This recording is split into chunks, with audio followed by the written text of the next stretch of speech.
Ho,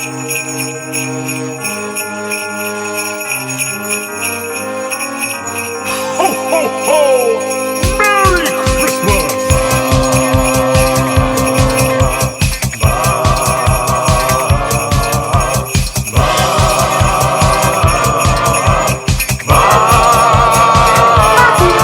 It's the 6 o'clock and check-in. Come on, let's go.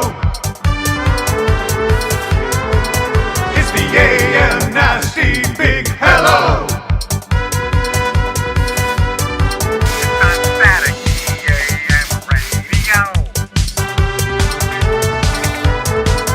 It's the cool red hot Nielsen show. Let's go. Ho, ho, ho!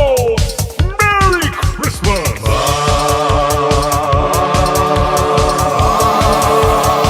Feliz Navidad lights.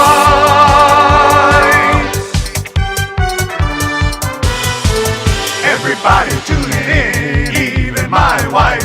Mommy likes too. And those Macromala intros are cutting like a knife. Hey, it's Mitch texting in. He's your dealer for life. Let's crack a 6 o'clock and lager with some sirloin bites.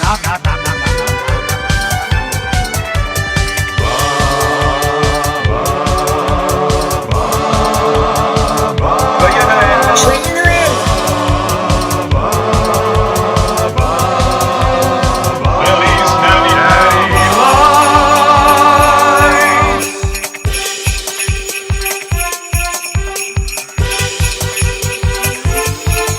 Ho, ho, ho! Merry Christmas! Happy holidays.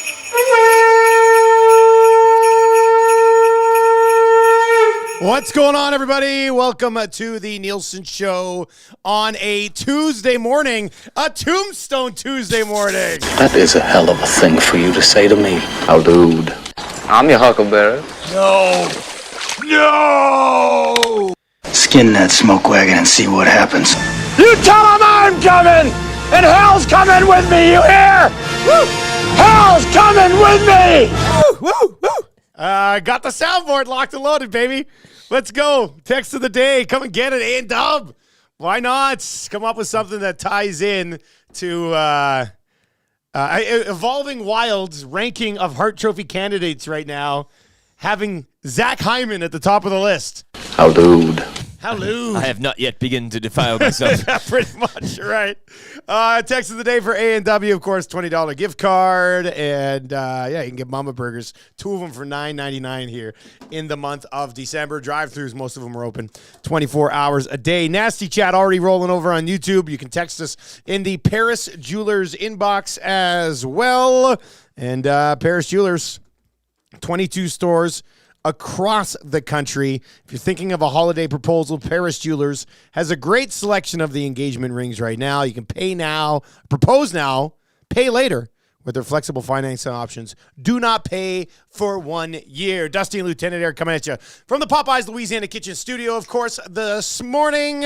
And hey, if you're looking to plan something for lunch or dinner tonight, why not check out those new wings at Popeyes? They come in 5 flavors. They are huge. They are breaded.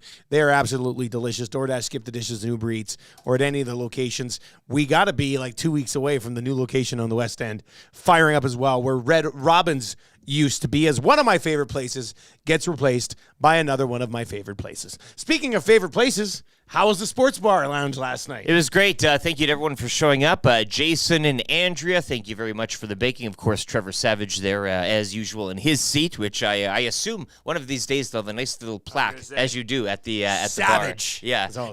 Yeah. Box Pounder and his wife, Jan, always a fun and frisky couple there. It was a nice night. And Dolphin Nation coming on out. I don't know if you saw the picture he sent in the Paris Jewelers inbox. We had a good evening as well. Not so much the good. He left too early. Like, it was kind of like, the Packers Giants, you had DeVito going on. It was kind of a back and forth affair. You're like, the Dolphins, they got this, right? They own Vrabel's Titans and all that. And then he leaves, and it just all goes to crap. So, Dolphin Nation, I know we go back and forth, but I don't know, man. I'm not blaming you for the entire thing, but the Dolphins did lose because you left. That does quite suck. obvious. That's on you, man. Yeah, MVP Tyreek Hill. It's you, Dolphin Nation. You're the most valuable player. What a night in the National Football League. This was great.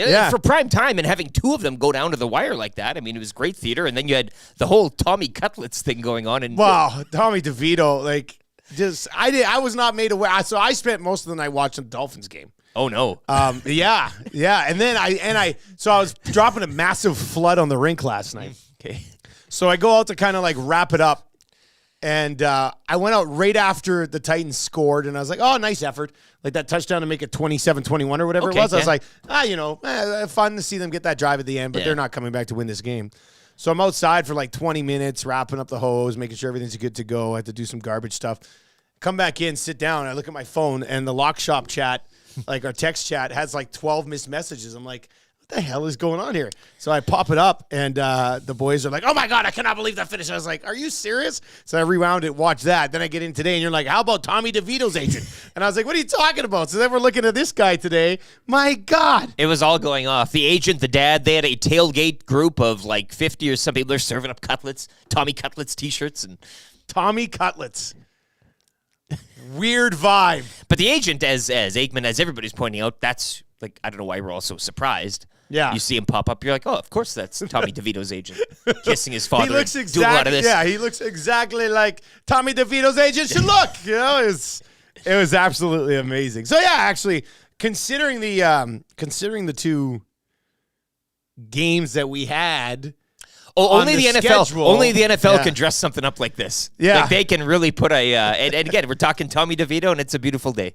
Scott is in today and says, "Good morning from Limoges, France." Put it on the map. We got a map now. Write that down. Limoges, France. Limoges. We'll pin it later today. Limoges, France. France. I think France. Sorry, that's Limoges, France, or is it Limoges, France? Limoges. Hey, cool. Tell us how things are in Limoges Put on the board this morning. Yeah. That's awesome, though. Yeah, Thank I you love very it. much. Parlez-vous français? Yeah. Good afternoon. Comment t'appelles-tu? Yeah. Oui, oui. There's lots of places you can go for this one. Red is in and says, Shohei Otani to the Dodgers when they say you can have $70 million, but it won't be deferred. That is a hell of a thing for you to say to me. How about this sketchy-ass contract, eh? Man. Shohei Otani's going to make $2 million a year for the next 10 years, and then for the following 10 years, he's going to make $68 million a year. Yeah, and Steve Phillips is like, oh, I'm off the hook. Like, Bobby who? What the heck is going on here? Yeah, it's and it's not against the rules. I mean, I saw not yet. people. I saw people like screen capping the part of CBS that said contracts can be deferred. But my God, once again, yeah, great deal for baseball, everybody. Yeah, great deal for baseball that the Dodgers are going to pay Otani $2 million a year while he's playing, and then after he's done playing, a decade from now, they're going to start getting him $68 million a year. Awesome deal for the future of baseball. This just makes small market clubs even more small market when these big money clubs can just be like, we're going to defer $680 million to a decade from now. I look forward to the next strike. Yeah, it's gonna be great. Yeah. I can't wait. We'll always have this weekend or this week or this tracking of the jet. 780-218-9999, or of course in the nasty chat this morning as well. Joe Belineski says, good morning from the Hamptons, across from Bessie Nichols School. And he's pretty much my neighbor. I live very close to Bessie Nichols I know that School, area. too. I've driven down there a few times on the way to Cassidell Nielsen. Yeah, Bessie Nichols. You know what's going on there. Let's lay out the show for you this morning. We've got one of the most epic play-by-play calls in junior hockey history. Hockey that history. we're going to get to. Hockey history. Yeah, hockey history. just Hockey history. give it That's its good due. enough, yeah. There's a conch that needs to be dished out. Guys, can I get a conch for my ODR finally being ready? Last night was the maiden skate. That's in from Coach Mark this morning. Mine's coming along nicely. I'm doing it in thicker floods this year. In the past, I've been like super thin flood guy, and it takes me forever. I've dropped 3 pretty significant floods on it. It's freezing very nicely. I think I'm probably I'd like to mix in a skate before I take off for the Spengler. And I think I might be on pace for that. This is excellent flooding weather right now. There's gets down to like minus 12 at night. It's not too warm during the day. There's no snow that you have to keep shoveling off. It's just like flood city. That's basically what it's been around. That's the what you Nielsen call household it. You for put what? up the little sign. Hey, put Flood the Toonie City. Center Ice in Flood City, and where you go. Flood City. Here we go. Here's the show for you today.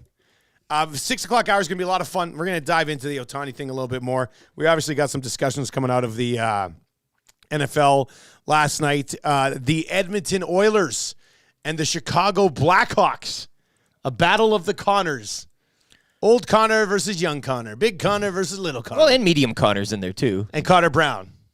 Right? Is that what you're talking about? Yeah, well, Connor Murphy, too. Oh, Connor. Oh, so there's a bunch of other the Connors Connor Bowl, baby. that nobody cares about outside of the two big Yeah, Connors. well. But, Yeah. And Cole Gutman. Uh, Well, more Tales of the North coming up. Oilers have won 7 in a row. Franchise record is 9, I believe. You too, Trev. You looked that up yesterday, right? Yep, Do you remember it's what 9. year that was? What year was that? So it was finishing the season last year. They tied it, and then tied it. 2000 and 2001. They got What a 9-game run winning in streak. 2000, Yeah, 2001, eh? it Like- blows my mind. Yeah. Isn't that like fascinating that they didn't get a 10-game heater in the 80s? Yeah, that is crazy. That's that weird. The record is 9, Yeah. and it was not in the 80s. So they're closing in on it. They could if they sweep the rest of the home stretch here, the final win at home during the stretch would set the all-time franchise record for wins consecutively. So something to keep tabs on tonight. We'll get to that. As I mentioned, we got that hockey play-by-play call, which is just when I first listened to it yesterday, I didn't think the guy was speaking English. I didn't know. I honestly didn't think it was English. And then you listen to it closely and you're like, oh, yeah, it's some form of English. But we'll get to that. Tales of the North coming up around 6:30 this morning. Lieutenant Eric's 12 Days of Christmas. The big one today, day number 5. It's like American Thanksgiving in the NHL. This is your this is one of your turning points. Your get-off point, like strap What will he do? in. On day 5. Yeah, on day 5. Crack Pack Advent. We'll continue to dive into that for Wayne's Sports Cards. They got this Bowman draft product coming out in which there's Tom Brady on the Expos card in here. Yeah, and I saw one of the autographs that said, if baseball doesn't work out, there's always football. Oh. And so people are going to be they're going to be all hot and bothered over these Tom Brady cards in this new Bowman draft set that's coming out here right away. I Christmas love it. rush, yeah. Craig Button, just after 7 o'clock this morning, we will have your Cool Bet hotline. I'm seeing it now. You see it? Yeah. Cool Bet hotline of the day. Probably, we're going to have to set an EST parlay.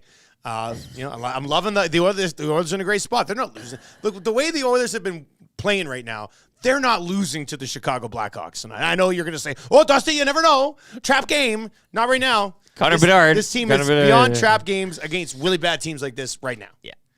So I like him tonight to win. Probably going to throw the puck line in on EST parlay 2 or more for the victory tonight, but we'll get into that.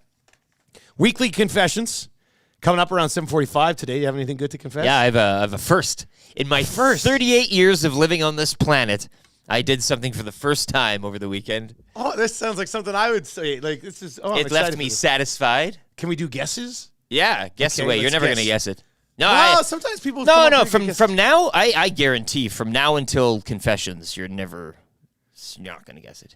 This is impossible. Give me 5. You know that game 20 questions? Well, you got to Give me 5 questions. Indoors or outdoors? indoors. Okay, interesting. You might whittle it down here. Was it at the mall? No. Damn, I wasted that question. What mall? I got. It wasn't at a mall. Though. It wasn't at a mall. No. Was it in your house? No. That's 3. Whoa. You're wasting away here. Damn. Yeah. All right, so really but this opens is things up. what we got here. Lieutenant Eric did something the first time in his life. It was at a restaurant. Yes. Okay, that's 4 of my 5 questions. Damn, I got close here. That's big. You might want to save that one for a bit. You might want to just sit on I this for a gotta- while. Yeah. We gotta Make it let count. this sit here. wanna get it on the game?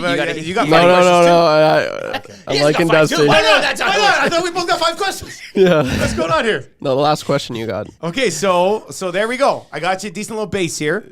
Nasty chat or in the Paris Jewelers inbox 780-218-9999. Never get it. Eric did something for the first time ever this weekend, and it was in a restaurant. It was in a restaurant, yeah. I don't want to ask my final question yet, but I was going to say, following up, I think it was yesterday. It must have been. Was today Tuesday? Yeah. Yesterday, you were in the men's washroom here, and I told Trev, I said, I just got to take And you went. And I was like, I'm going to pop into the women's washroom. Yes. Just like Eric did. Yes.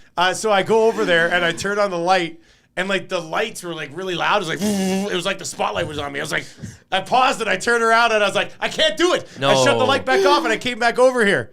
Yeah, I came back over here, and I told Trev, I said, I can't do it. And I got in there, and I was like, no. Splashing around in the. There was bright lights, I just couldn't do you it. just spooked. Now, I think. Well, I don't know. When did you go during the day? No, it was at this time. It was in the morning. So Yeah, I because know. Makes a lot more This morning we were sense. yelling. Yeah. Him and I Yeah. were yelling this morning because I was like, there's nobody here. You can yell as loud as you you can want. do what right? you want here in the morning. So yeah, women's washroom, men's washroom, whatever. But yeah, during maybe business hours, there was a Yeah, it was different during business hours because I was like, well, the psychologist. Yeah, she's a there's other- female. yeah, so I was just like, I can't do it. We're getting off. Plus but the I was, lights there were I was super in the loud. washroom for because we don't Yeah. do on the show, so I was post show. Yeah, you're in the bathroom. But for I a bit there. immediately got out and there was a gentleman standing right there, Somebody's waiting right to at go to the washroom. door, and I said, "Oops, sorry." You should have said. I felt bad. I Should have used the ladies. didn't look like he'd get the joke. Anyway, confessions coming up. I'm sure we got lots of good guesses. Ooh, you ate liver. No, Uh-huh. I've never had liver actually. Have you? My no? mom my likes mom loves liver, it too. but yeah, I don't yeah, know. yeah. I don't know. We're a generation that's lost on the liver. Yeah, no iron. You know? Who needs iron, right? The liver industry has taken a significant hit. Screw it. Trev, do you eat liver? Grandma and Grandpa would always make Yeah. liver and onion, and I'd be like, oh, Yeah, no. my grandparents never- would do that too, man. That It's always like the Zeller's special, eh? it's just gross. Just gross. So sorry, liver lovers. Liver. You've come to the wrong place. Keegan Matheson's going to join us. Now, you made a good point today about Keegan Matheson. On Friday, during the Otani debacle, Keegan Matheson was not seen or heard from on Twitter. Waiting in the reads. And I usually go to, he's one of those guys on the internet that when things are like a little chaotic, you go to him for like a steady. Well, for, and, like and for entertainment. And he's very good. He's got some great wit about him, very dry, but I don't know. When the world's crumbling down around you, Keegan Matheson is usually a nice, safe place to go to get the answer. And yes, waiting in the reads all day. He wasn't tracking no jet. He was snoozing. He's just taking it waking easy. me up when we're So what was he doing on Friday? Let's get to the 5 bottom of that questions with you can ask Keegan him, yeah. Matheson. He's going to be by around 7:45 today. He's always an absolute treat. He's just a treat. Treat, yeah. That's Lovely guy. Tommy DeVito's agent there. It's a treat. It's a treat. I tell you, Matheson's a treat. Kind of easy trivia. 3 questions too many. Speaking of treats, the beauty lister, Joaquin Gage around 8:25 today. We got orange and blue breakfast from Mobile One and Blue Water Lubricants. We will go there. They're the lubiest in the biz. Get your oil done with Mobile One. The wrap for William Huff too. So like I said, we got a pretty jam-packed show. Morning, boys. Oh, this is an interesting guess simply because of the location that we've already confirmed, but did you use a bidet at a restaurant washroom? Do they have a restaurant? That's the thing. I think that's a bad guess because when have you ever gone to a restaurant and you're like, oh, cool, a bidet? I'd love to try one. I'm very curious. Yeah. Everybody talks. Everybody a big game raves about about it. it. Yeah, but no. Doesn't Matty Iwanek have like a homemade bidet on his 25th floor or something like that? He said something like that. Right? Yeah, I'm pretty sure Matty Iwanek's a bidet guy. Big bidet guy. Homemade. Yeah, no, I thought he said something about like it's a cheap bidet. A couple of metal straws and some tape.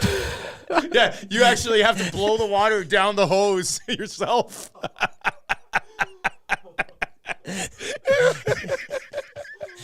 Oh, that's Homemade good. I like bidet. that. Homemade bidet. Like his laminator. Oh, that's interesting. Yeah. All right, 780-218. What did Lieutenant Eric try for the first time ever? Okay, can I use my 5th question? Yes. It's just I'm not obviously gonna be able to guess it, but it's gonna set the tone for everybody else here for guesses between now and 7:30. Precedence. 5th question and final question. I should have said 10 questions. I probably could have gone with 10. Anyway, 5 questions. 5th question. Is this food related? Yes. Okay, so you tried something you haven't tried. Right? Bonus 6 question. Come on. All right, so he's at a restaurant, tried something. This helps. Not a bidet. Let's go. Not a bidet. Well, obviously not now. Yeah. 780-218-9999. Let's get to this call. Let's get to this junior hockey call. We have the video. We're going to set up the video, but then I've got the audio so we can beat it to death like usual because there's a couple of clips in here that we can take for a run, possibly into your text of the day today. Okay, this, I believe, at first, so yesterday we're sitting around the office, and Trev, you'd watched it on Instagram. Yep. and I was watching it on Twitter out Yeah, at there. the same and you time. come out, and you're like, "Hey, you watching this?" You I was watch that? Yeah. I am watching this. So I said to Trevor right away, I said, "This has to be a bit. Like somebody had to like voice over this, because there's no way this play-by-play man like did this." But you know, you saw like it was like TSN had it up. Yeah. Like, it seems like it's a legit call legit. from the MJHL. So take a listen to this. And once again, as I said, when I first listened to it, I didn't think it was English until you heard the look at this, look at that. Listen to this call. Joey Cassidy turns back. Looks like they're doing a little reverse that you might see in football. And here comes Bazin. He's got some speed. Split the D. Oh, what's he going to do? He's shooting the roof, Daddy. Oh, look at that. Look at this. Look at that. Tell me that is not Tommy DeVito's agent. Hey, with the roof daddy. Look at this. Look at that. So good. So good. I do it one more time, Trevor. Yeah, reload that bad boy. We got to listen and watch this again because this is insane. Joey Cassidy turns back. Looks like they're doing a little reverse that you might see in football. And here comes Bazin. He's got some speed. Split the D. Oh, what's he going to do? He's shooting the roof, Daddy. Oh, look at that. Look at this. Look at that.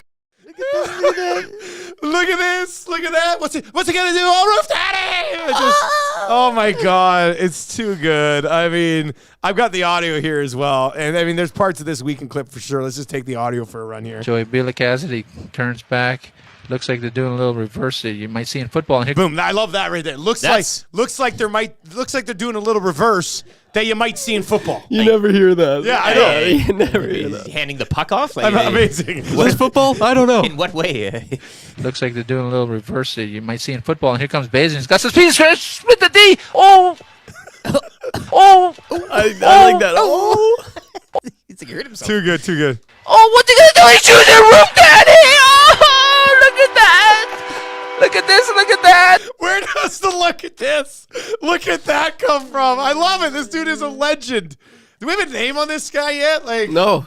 Anonymous. how has this not emerged yet? Like, we have to know who this guy is. And if we don't get a name on it, I'm gonna still think it's a bit.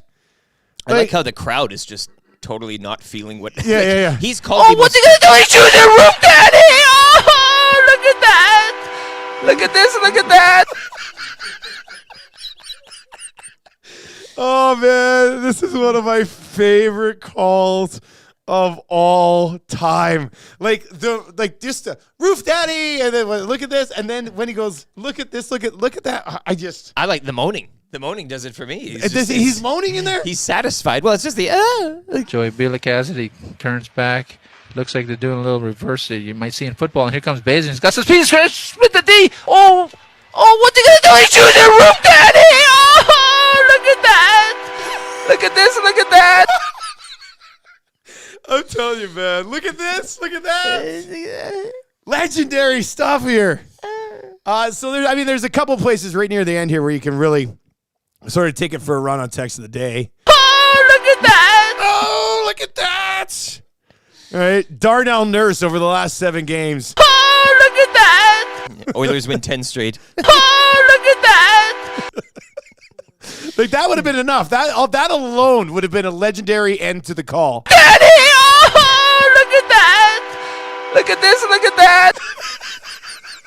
The look at this, look at that is just straight up icing on the cake. Like, if you're looking at breaking down this call, the football reference is like the 6th best part of it. No, yeah, there's like, it lots just keeps to- getting yeah. better and better and better. Oh, what's he gonna do? He's shooting the roof, Daddy. Oh, look at that. You can almost clip it where it says, Daddy, oh, look at that. Look at this, look at that. Look at this. Look at that. Oh, my God, man. This is just, VR Montenegro says, I'm sure he injured himself on the roof, Daddy. He might have. Is that the? He might have. I mean, Oh, what's he gonna do? He's shooting the roof, Daddy. Oh, look at that. yeah, roof daddy. Oh, he Pulls a groin. He pulled a muscle when he went roof daddy. Hamstring. Oh my God, too good. Strummy, me to my wife after landscaping. Look at this. Look at that. Me to my wife after landscaping. Look at this. Look at that. Oh my God. Keep those rolling in. People are combining tombstone clips with the goal calls. I think I can. No, I think I can pull this off. Watch this. Look at this, look at that. I'll dude. Look at this, look at that. I'll dude. Very Too lewd. good. Too good. 780-218-9999. Box pounder. My God, you guys, when we laugh this hard at a nasty chat, make sure you send it into the inbox because it'd be in for text of the day. Box pounder. My wife pointing out the crumbs I left in the kitchen. Look at this, look at that. Oh, God. The crappy magician at the kids' party. Look at this, look at that. That's it. Just look at this. Look at that. Oh my God, that's too good. What about us when we used to joke about stealing Trev's nose from him? Look at this, look at that. Remember, it was like, Trev, we got your nose over here. When you first started, you were so raw. It's like, yes, let's go. Remember that? All right, herniated disc on the roof, Daddy. Probably. I mean, Oh, what's he gonna do? He's shooting the roof, Daddy. Oh, look at that. Look at this, look at that. in the world where this thing goes, like a viral world like this, I can see this guy getting the bump up to the dub. Like somebody's just like, we got to bring in Roof Daddy guy. Like, my God. Not since Sergio Dip. This is this type of you're approaching that type of. Well, somebody fame. laid it out that this is like the equivalent of Boom Goes the Dynamite guy. Yes. On the yes, other side of it, yes. right? Yeah. When Renee peeks out the only window of her sex dungeon and sees a junior B team bus break down on the front yard. Look at this, look at that. Rashog at a raclette key party. Look at this, look at that. Oh, my God. This is how you're going to win text of the day today. Guaranteed. 780-218-9999. My wife just said she's going to work early because she keeps having to listen to this over and over and over again. Well, I mean, you come to the right place if you like these things. You had a clip beaten. Yeah. We are off and running. Keep those text messages coming in. And like I said to the folks in the nasty chat, if we hit one of your comments there, send it over so we can get in the mix for Big Rig Butcher. When your homemade bidet malfunctions. Look at this, look at that. Let's do the whole thing one more time here. Joey Bila Cassidy turns back. Looks like they're doing a little reverse that you might see in football. And here comes Bazin. He's got some speed. Split the D. Oh, what's he going to do? He's shooting the roof, Daddy. Oh, look at that. Look at this, look at that. Okay. Doug from STA, some Spengler Cup material, Dusty? Look at this. You got to take that call abroad. You got to take that abroad. As a tribute. Exactly, yeah. As Not a the whole thing, but yeah, maybe. Give us a look at this, look at that. Yeah, you could mix that in. I mean, this sounds amazing here, but as a tribute. Oh, look at this! Look at that! Like that's like on a real. You could make it work. Yeah, Yeah, like you on could. a tic-tac-toe play. Like, Yeah. You could make that. You could make that. Do the work. wince a bit. Yeah, you could. Roof Daddy! Ryan McLeod showing Connor Brown his 2 next to the goal column on the stat sheet. Look at this, look at that. Look at this. Look at that. Oh, my God. All right. Well, we are off and running. Like I said, 6 o'clock hours. 6 o'clock hours off the rails already. These texts. You got some more? You want to hit some more? I don't want to. Okay. Some of them should stay in the inbox. Yeah, but they keep can. it. Easy path to victory, though. $20 to A&W. We got one of those small little flies back. Yeah, it's again. killing season in here. They're coming. Trying to Look at this. Look at that. Rebecca in Calgary says, this is definitely the most annoying clip I have ever heard on this show. Oh, it's up there, yeah. That is a hell of a thing for you to say to me. Wait till Pinter redoes it. Yeah, exactly. Rashog showing everyone his gout spots. Look at this, look at that. All right, look, we've got an update that we need to get to. Tales of the North is coming up. Lieutenant Eric's 12 Days of Christmas, day number 5. Did that fly land on my nose? Oh, I felt like a fly landed on my getting nose. quite there. aggressive, hey? Yeah. Us with this fly flying all over the place. Look at this, look at that. Yeah, find it there. All right, let's get to a sports update. Oh, hang on a sec. I don't have that open yet. Give me 1 sec. I'll fire that up. We got a sports update coming up for Green Plan. Then we'll do Tales of the North. Then we'll get into Lieutenant Eric's 12 Days of Christmas. Day. He's a sneaky little bugger. Reminds me of Kyler Yamamoto a little bit. Very elusive. But we need him.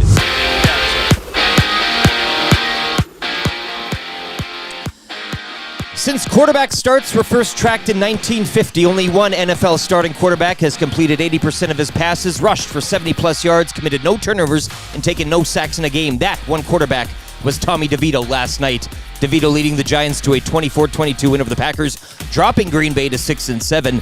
The other game last night saw the Titans with 2 late touchdowns, stunning the Dolphins from Miami 28-27. You can join me Thursday at the Century Casino Sports Bar and Lounge when the Chargers take on the Raiders.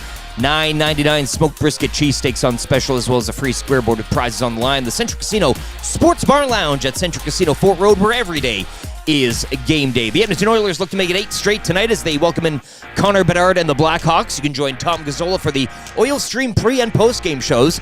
Coverage starts at 6:30 tonight, live right here on Edmonton Sports Talk. Action last night saw the Sabres over the Coyotes 5-2. John Tavares booed as he records his 1,000th point in a 4-3 Leafs overtime loss to the Islanders. Dallas doubling up Detroit 6-3, and the Avalanche rally past the Flames 6-5. Raptors, they fall to the Knicks 136-130. Toronto 11th in the East with a record of 9-14. 5 games around the NBA tonight. The Raptors will host Atlanta tomorrow. Sports Update brought to you by Green Plan, providing you with award-winning environmental planning and consulting services. Whether it's municipal, industrial, or residential, plan it right with Green Plan. Visit green-plan.com or give them calls 780-455-4292.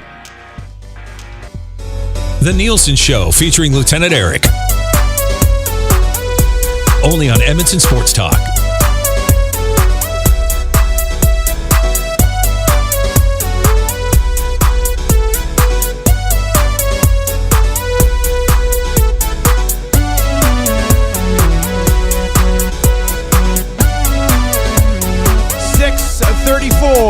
On the Nielsen Show as we continue to roll along uninterrupted. Tell your friends about it. Say, there's a show in town. No commercials. Well, one commercial, Plug Mazda, but basically uninterrupted for 3 straight hours every single morning. You're not going to find it anywhere else. We're happy to provide it for you right here at edmontonsportstalk.com. If they're like, well, it's too difficult to listen, just tell them to get the free TuneIn app, and it's not difficult at all.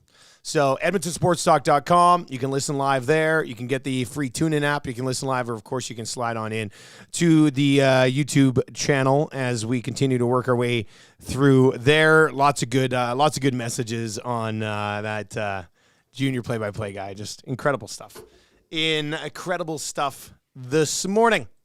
780-218-9999. And Brad from Crossfield. John Morosi deciding which source's phone call to answer. Look at this, look at that. We gotta get into this Otani contract thing, obviously. I mean, it's by the rules, but it's still sketchy as hell, correct? Like, that has to be, like... Adds to the whole conspiratorial nature of the it entire sure does, thing, doesn't it, Eric? No? What is he getting paid? $20 a year, and then basically. $10 billion, and I don't know. I don't know how that's allowed. But it is. So, as Eric said, the next strike is going to be epic. oh yeah, I'm here for it. Yeah. Let's go. Baseball will finally start crawling out. Like the pitch clock, everything's going to be it's all good, and then boom, this No derails it baseball all. for 10 months. No baseball for you. Expos will be this close to coming back or something like that, right? Like, Yeah. drive pretty Mac much. Allen nuts. Cavis Reed's uncle looking at the bloody mess of injured bullies that he has left on the playground. Look at this, look at that. All right. Let's it's a game day. Oilers and Blackhawks tonight. Oilers looking to make it 8 wins in a row. Can you believe it? We're going to set that up right now with a little Tales of the North. You ready to roll, Lieutenant Eric? Oh, yeah. Should we do this? All right, here we go. A little bit of this. Look at this. Look at that. Here we go. All right, let's do it. Who owns the North? Who owns the North? Show me!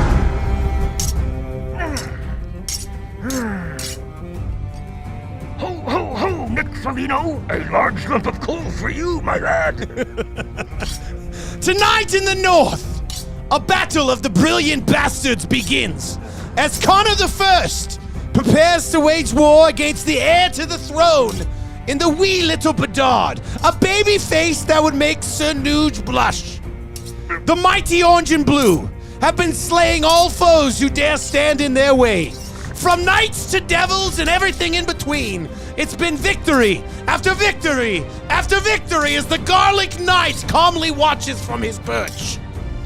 All eyes this eve be on the youngest Connor as he enters the fray for the first time in the District of Ice. The man from North Van, a prodigy from the Pats, no one finer to come out of Regina. But tonight, a wake-up call shall be delivered as the scalding hot oil make it 8 straight triumphs, much to the dismay of baby Bedard. These are the tales of the North, and may they be heard far and wide across this great land. Look at this. Look at that.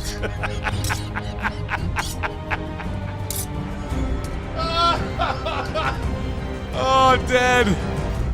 I'm dead. Great job. Yeah, thanks, That Trev. was What'd awesome. you think, man? On a scale of 1 to 10. Yeah, that was a 10. Oh, thanks, Trev. That's great. Confidence levels at an all-time high, man. I always love that. That's my that's, favorite part of the show, honestly. That's so good. Dude.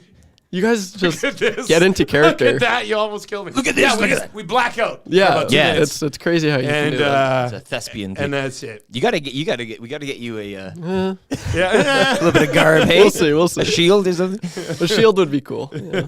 Just sit there, don't even say anything, just holding a shield. yeah. Very regal. Yeah. I like that, yeah. Man, that was, God. Look at this. You almost killed me there. What That about was, a large lump of coal for Nick Foligno? Eh? Yeah. Bad boy. well, Naughty boy. very bad boy. Very bad boy. No Corey Perry reference. We're keeping that out of I'm not out of the show today. Why? There's no need. We got the clip. Yeah, that's true. Future EST and Hangout guest Bob Stauffer when he talks about Knobloch and Derek Ryan. Look at this. Look at that. Golden Bears connection, man. Gotta love that one. Morinville Steb. This is good.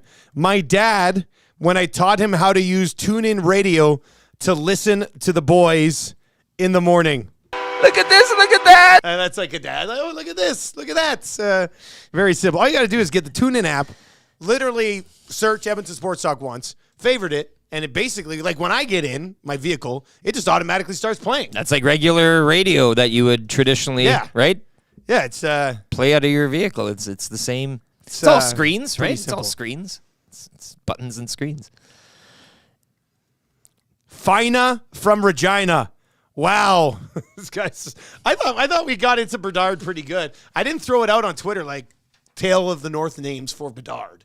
I just like last night I was like, I gotta just bang this out, you know? Yeah, and I think all the other Connors involved tonight as well. You don't want to give him too much. I didn't even mention Brown or any of the other guys, but mostly McDavid versus Connor Bedard. Taylor Radish Now- as well in the mix. Now, it's interesting because I do like to claim that, like, the specialist of players do special things, right? Sidney Crosby scores the golden goal. Connor McDavid scores ridiculous Big goal after moments. ridiculous Big-time goal. moments, big-time They players. just come up. Big-time moments, big-time players. Ovechkin versus Crosby that one year in the playoffs, they both had a hat trick in the same bloody game. Like, big guys find the spotlight unless, of course, Mark Crawford leaves them on the bench in a shootout, which still rattles us 25 years later, watching Wayne Gretzky sit there.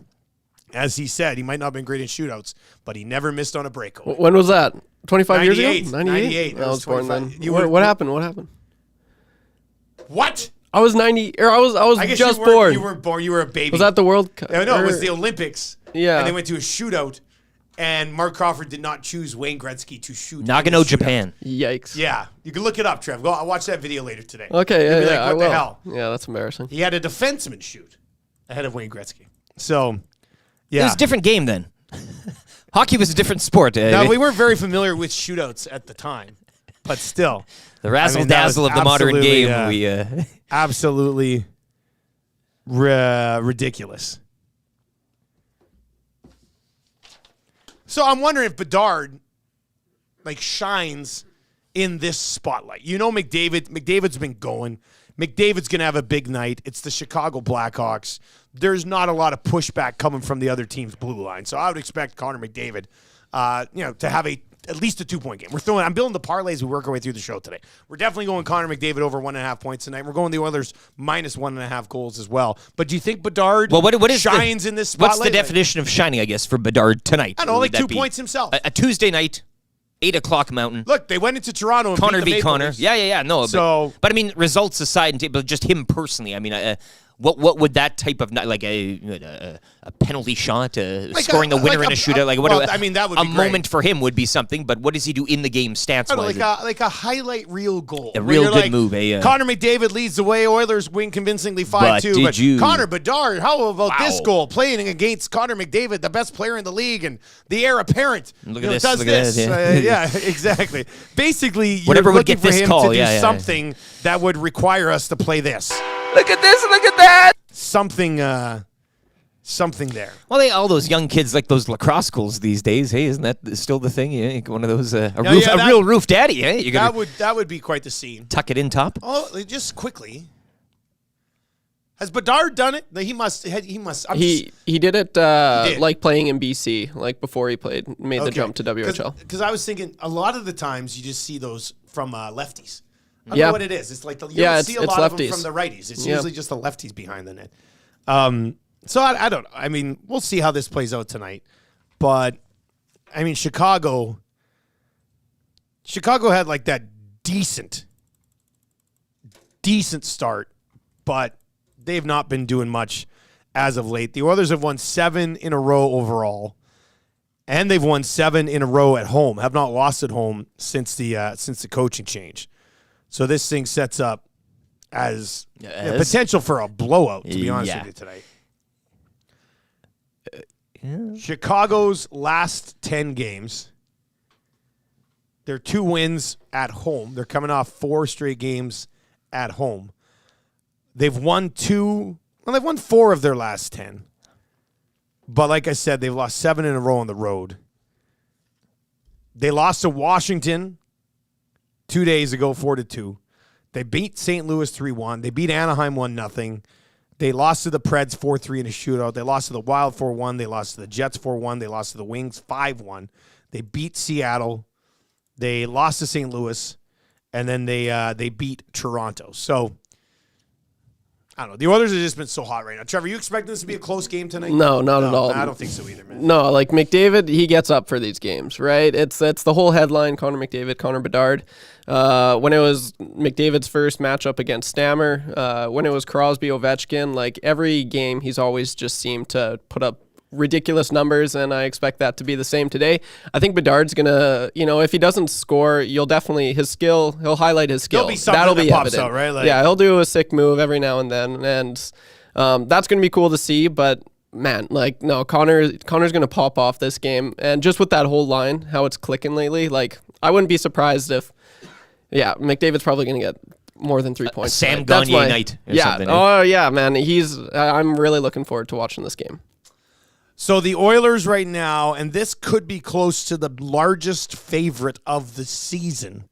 The Oilers on the money line right now are minus 503, which you do not see in a National Hockey League game.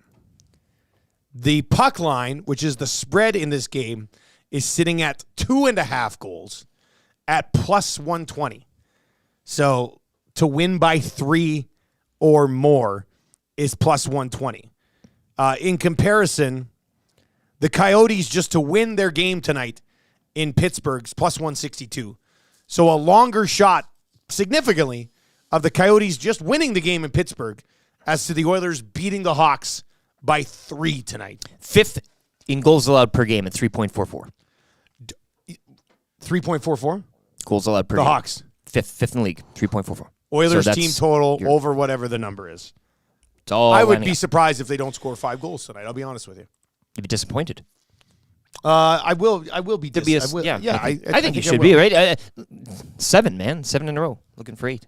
The Oilers looking to walk to a 8th consecutive victory, and the Chicago Blackhawks are like, I'm your huckleberry. huh? Need a dance partner? Yeah, we'll step in for tonight, I guess. We got you If we have taken to. care of tonight. So, yeah, it should be. I don't even want to see the mention of the T word today. Don't give me that trap game garbage today. We already said it earlier. This game is there for the taking. They should go out and walk all over this team. If they lose to this team, tomorrow morning we're going to come here and see, like, I told you it was a trap game. It's not a trap game. They should just destroy the Chicago Blackhawks. Enough's enough. But if they don't, you with the could way that always they've just- been playing right now. D-Rock says, Dusty, lay the Oilers in reg and over 4.5. Oh, my God, man. I mean, that should be. You never know. I mean, things can change. But the Oilers in reg and over 4.5 goals. I mean, I don't even know what that would. That's still just minus 180. There's no value there. It's tough to find value in this game. We're going to need the Oilers to straight up crush them tonight because we'll cash a bunch of over tickets. I think that probably has to be the way. All right. Should we get into the 12 Days of Christmas? Sure. Yeah, no. This is a big one. This is a big It's one. the turn. This is basically what the entire song comes down to, right? Like the 5 gold, it's the key moment. It's a marker. It's your tying a little string to a tree, knowing where you are. This is the. Some say this season really takes off. This is a big one. Are you ready to go? You want to hear? I'll give you a little test here. That's where you got to hit it. Comes in hot. That's where you got to hit it. Lieutenant Eric's 12 Days of Christmas, day number 5. First day of Christmas, EST gave to me a black sedan guy being creepy. On the second day of Christmas, EST gave to me 2 Tombstone Tuesdays and a black sedan guy being creepy. On the third day of Christmas, EST gave to me 3 spa dates, 2 Tombstone Tuesdays, and a black sedan guy being creepy. On the fourth day of Christmas, EST gave to me 4 tomato aspics, 3 spa dates, 2 Tombstone Tuesdays, and a black sedan guy being creepy. On the fifth day of Christmas, EST gave to me 5 cafe lattes from A&W, 4 tomato aspics, 3 spa days, 2 Tombstone Tuesdays, and a black sedan guy being creepy. Well done. Let's go.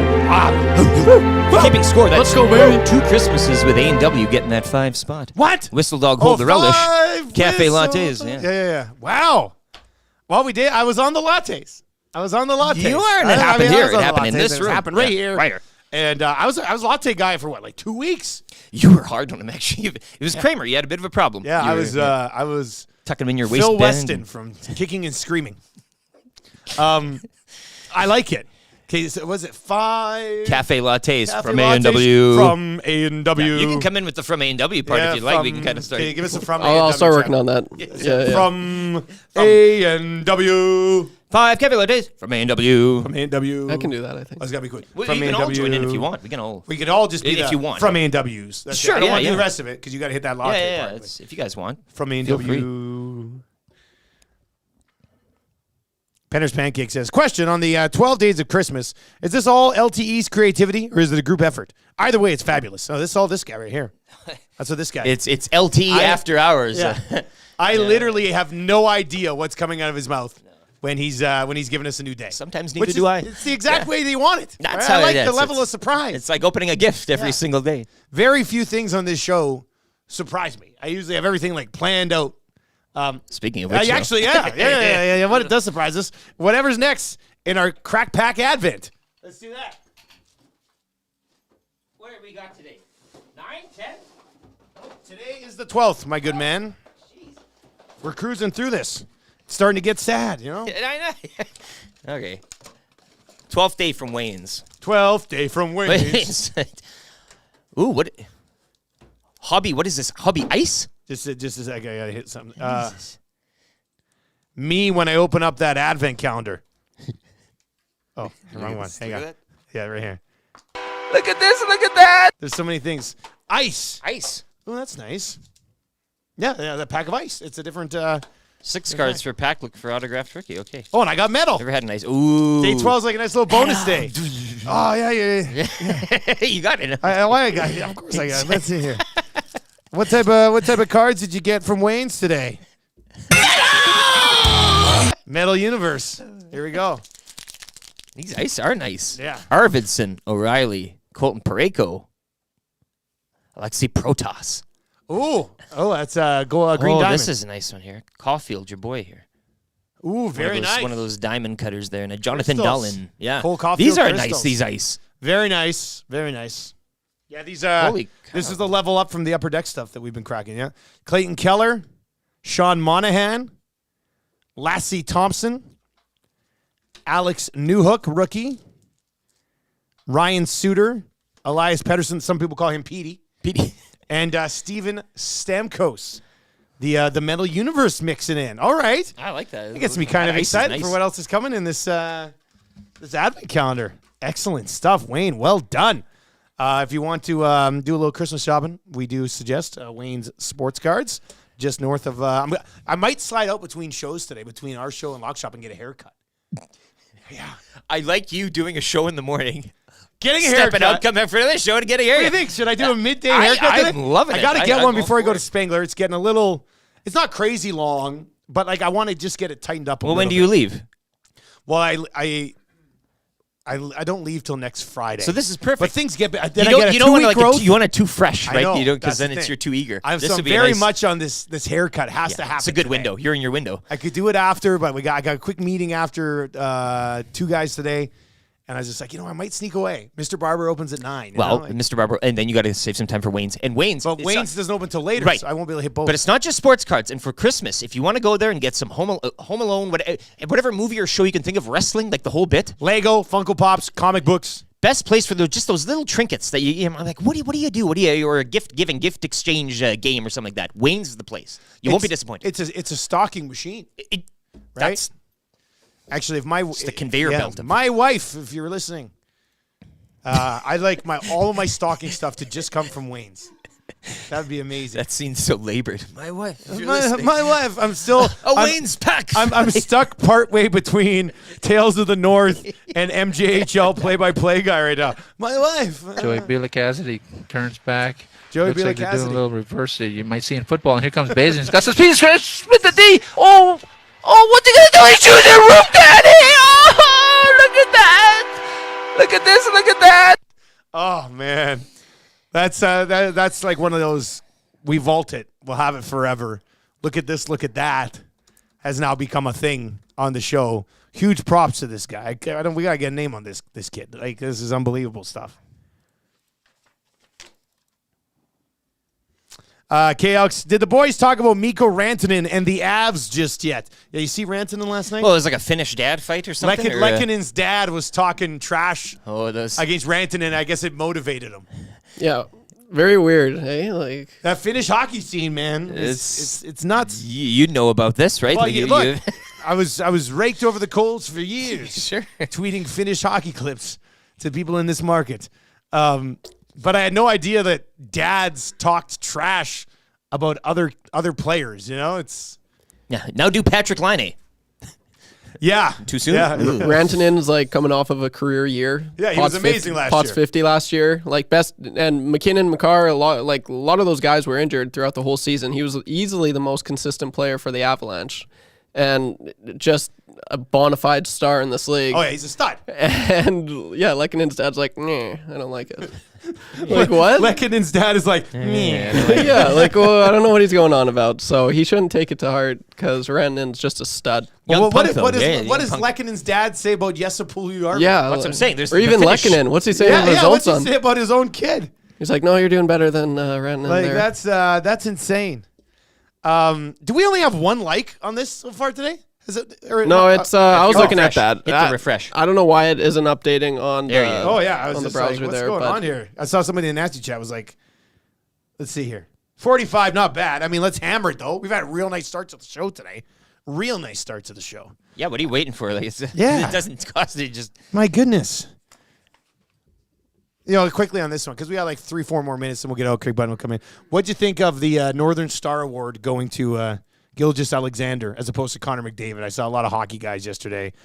We're all pissed off about it. I mean, I think you have to realize Gilgeous Alexander is an absolute stud in the NBA. He is. These I awards mean, too. McDavid is as well, obviously, but there was an international component here. I mean, I'm an NBA fan, so like I'm not getting my feathers all ruffled over this. And, you know, overall, the award itself doesn't really move the needle for me, but These are just, he'll get, if you're not this year, yeah. they'll, another year, oh, what are we, let's go down the list here. No, nobody checked. Okay, yeah, I'll give it to the hockey. Like, you know what I'm saying? Like, these awards, and congratulations. But I just don't put too much stock into these things. Yeah, I'm always like, hey, nice honor to be the top Canadian honor's athlete. fine, yeah, but it's also something that I don't think everybody else should just get rattled about. Not all at this all. means is that we've got more great Canadian athletes emerging in different sports, you know, all around the world. So I don't know. I know some people were fired up about it yesterday, but there's bigger fish to fry. I can guarantee Connor McDavid did not lose sleep about not winning that award, so you probably shouldn't either. But if he's not, maybe that's a problem as well, right? You want to be competitive, right? You want to. Yeah, I guess he's gonna have to work no harder next problems, year. no problems at all. I know Will Fraser is really hot on that though. He was surprised in the hangout yesterday. Local expert. Will Fraser. Yeah, he was great yesterday. Dean says, can I get a late conch for making the playoffs in both of my fantasy football leagues? Got the bye in one of them. Nice work. Congratulations, Dino. All right, coming up, we will have Craig Button. We're going to dive into the Oilers and the Chicago Blackhawks. Are the Blackhawks, do they have things on track? I know it's already even kind of messy there, but they have Connor Bedard. Is this an organization that is going to properly develop a group around Connor Bedard? We'll get into that a little bit with Craig Button when he pops by here just after 7 o'clock today. Also on the way in hour number 2, we will have your cool bet hotline of the day. Build a little EST parlay, so stick around for that. Weekly confessions coming up. Lieutenant Eric did something in a restaurant this weekend that he has never done in his entire life. So I'm very interested in finding that out. And Keegan Matheson on the level of sketchiness with this Otani contract. Because there's some level of sketchiness in there, but just how much? Because it's technically within the rules, but how do you defer $680 million for a decade? That just doesn't seem good for the sport of baseball. But we'll get into that with Keegan when he joins us. And what was he doing on Friday? Because he was quiet. He was quiet on Twitter. So what was he doing on Friday? We'll get into that as well. Let's get to a sports rewind with Lieutenant Eric.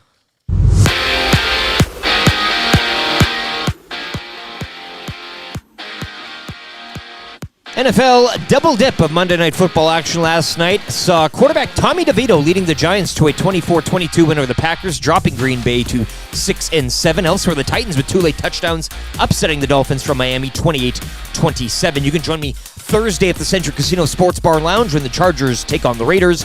$9.99 smoked brisket cheesesteaks on special, as well as a free square board with prizes on the line. The Edmonton Oilers, they'll look to make it 8 straight wins tonight. They welcome in Connor Bedard and the Blackhawks. Tom Gazzola will get you set. He'll have your Oil Stream pregame show, plus wrap up the game with the postgame show. Coverage starts at 6:30 tonight right here on Edmonton Sports Talk. Action last night saw the Avalanche rally past the Flames 6-5. Dallas doubling up Detroit 6-3. Johnny Tavares records his 1,000th point in a 4-3 Leafs overtime loss to the Islanders, and Buffalo defeat Arizona 5-2. In the NBA, the Raptors follow the Knicks 136-130. Toronto 11th in the East with a record of 9-14.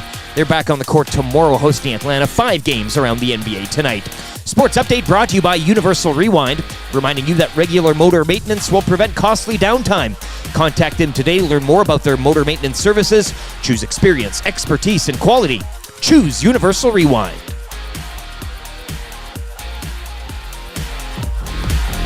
The Nielsen Show featuring Lieutenant Eric. Only on Edmonton Sports Talk.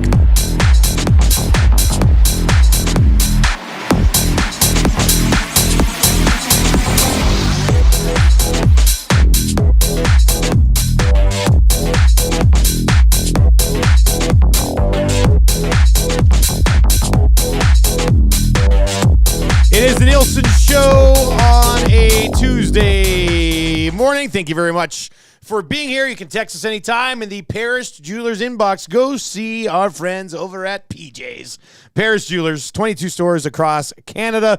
And if you're thinking of a holiday proposal, they've got a great selection of engagement rings. Propose now, pay later. Pay later with your flexible financing options. Do not pay for 1 year. This is an Otani joke with the Paris Jewelers. Yeah. Right? Like it's, That's exactly what happened here. be like the Dodgers and Sign him for a decade now, pay a decade later. Ridiculous. This text to the Paris Jewelers inbox is SGA on the Walk of Fame. Yeah, I didn't think so. well, but he gets the walk. He gets true. the He got the little Walk of this, little Fame. that, eh? SGA wins the award as top male or top athlete in the country. I love this one. Lacombe Drew says 7-year-old rolls out of bed to LTE's 12 Days of Christmas. What is this? Me. Generational talent, son. Generational talent. Son goes back to bed. Sure.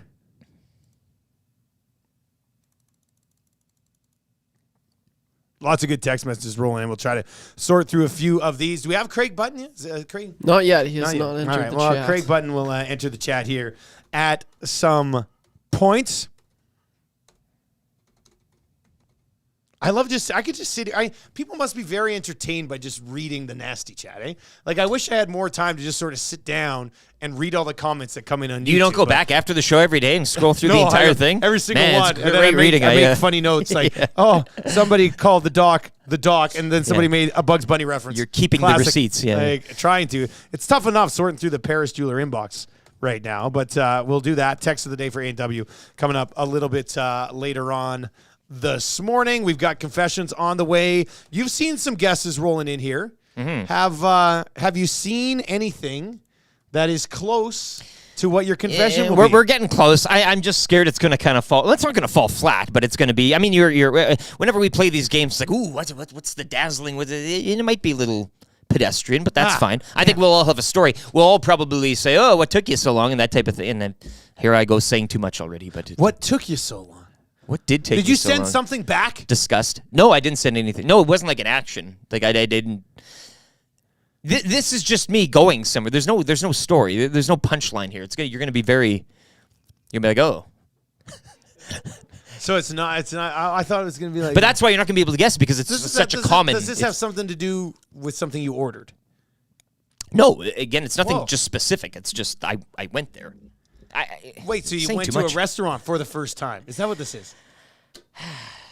I know I'm past my 5 questions. I'm cheating on the questions now. I'm trying to. Doofus P says Lieutenant Eric took his first dump in a restaurant. Oh no, we've been there, done that. Hey, when you bring in the homemade bidet too. Well, yeah, they give you the look. Eh? Exactly. You can definitely get into that if you want as well. The Oilers and the Hawks tonight. We are hoping to connect with Craig Button, who should be hopping on here. So I hope he's okay too. Last night in the NHL, did you see? This was interesting. So John Tavares back against the Islanders, getting booed relentlessly the entire game, gets point number 1,000. The Leafs roll out onto the ice. Chris Cuthbert with a legendary call on it. This pitcher is worth 1,000 points. Brilliant. CC the GOAT. Love him. But then I saw like some people being like, why can't you just respect what he's done and not boo him during that moment? Where do you come out on the booing of the 1,000 points for a guy who used to be your captain but did end up leaving you because he wore at least PJs as a kid, comes back and actually hits 1,000 against you? I mean, is that a spot where you let up a little bit as a sign of admiration, or do you say, actually, we still don't care? I like the Islanders fans being hard AF in this situation. I've never been to UBS Arena, nor have I been to Elmont, New York, but both of those places are in New York. And if there's any fan base that I would expect that reaction from in that moment, it would be a fan base from New York. Anywhere else, I think on this continent or maybe in the world, you'd maybe have a sign of respect, a slight applause, maybe. Not New York. This is exactly what you expect. It's New York. Tommy DeVito. Fans, where do you come out on this? 780-218-9999. Would you have, you know what you could have done? You could have clapped and booed. Right? So you're showing a little bit of admiration, but you're still booing. You know, like, maybe. It's New York. They'll boo you. They'll, right? Well, it's not Philly. No, but Philly will really boo. New York is still, I mean, it's right. It's they're tough up there. They make them tough, like Tommy DeVito. Lance says, I would forever boo him. Rob says, it's New York. What do you expect? Strummy says, was Gretzky booed when he broke the record here as a king? It doesn't matter because you should not compare John Tavares to Wayne Gretzky ever. So I think that's probably a better way to look at that one. More of your text messages on this. Is that a spot where you just keep booing them, or do you hesitate and you give them a little cheer and then get back to booing after they celebrate the 1,000? In the end, the Islanders end up winning it anyway, so fans would have left happy last night. Our first guest of the day is Craig Button, presented to you by Pro-Am Sports, your locally owned sports memorabilia and apparel specialists, located in Edmonton at St. Albert Trail on 128th Ave, 1 block north of Yellowhead, or online at proamsports.ca. Like you, they're sports nerds too, and they say that lightly, but the Cooks and Boys, they are huge sports nerds, and we love them. Craig Button, would you consider yourself a sports nerd, Craig? Well, I think if I said no, I think you'd call me out on. I think you'd boo me. Yeah, you'd boo me if I said no. So I'm not taking that risk. Yeah, of course I am. What do you think of the booing of the Islanders when Tavares hits 1,000 points? Yeah, I would have applauded. Like, you know, he scored his first point in the Islanders uniform, and then when he touches the puck, you boo him again. But I mean, he's the 98th player to get 1,000 points. It's a big accomplishment. I'd like to ask. Yeah. And the Islanders fans, I mean, they got spoiled with Brian Trottier and certainly with Mike Bossy, so they've seen players in that uniform get 1,000 points before. But I think that it's a show of respect, and it doesn't change anything. You can boo them after, but respecting them for that accomplishment, I think that's the first course. That's the first course of action. And then get back to booing them. They were booing them all during the game when he touched the puck. Applaud them, and then get right back to booing them. Craig Button from TSN with us here on the Nielsen Show this morning. The Edmonton Oilers get the Chicago Blackhawks tonight. The Hawks have lost 7 in a row on the road. The Oilers have won 7 in a row at home. They've also won 7 in a row overall. I know you've been talking about this a little bit during this hot streak for the Oilers here, Craig, but are they back to where they were at down the stretch last season, or do you still need to see more from this group? I think that's fair to say that they look like the team down the stretch at the end of the 23 season.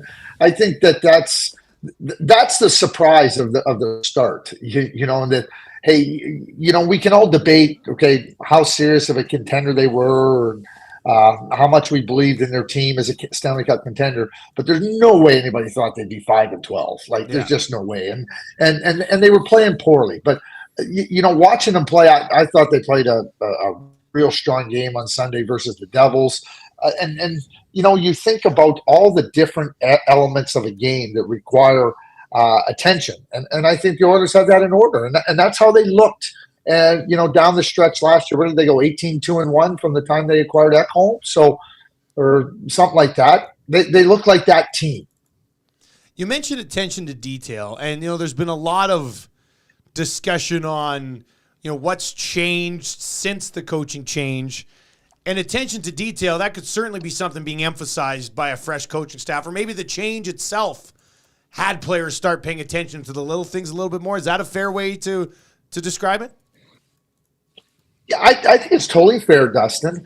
I don't think that Jay and David, and as part of their coaching staff, were any less attuned to trying to have the players, focus on the details. But it was slipping and slipping and slipping.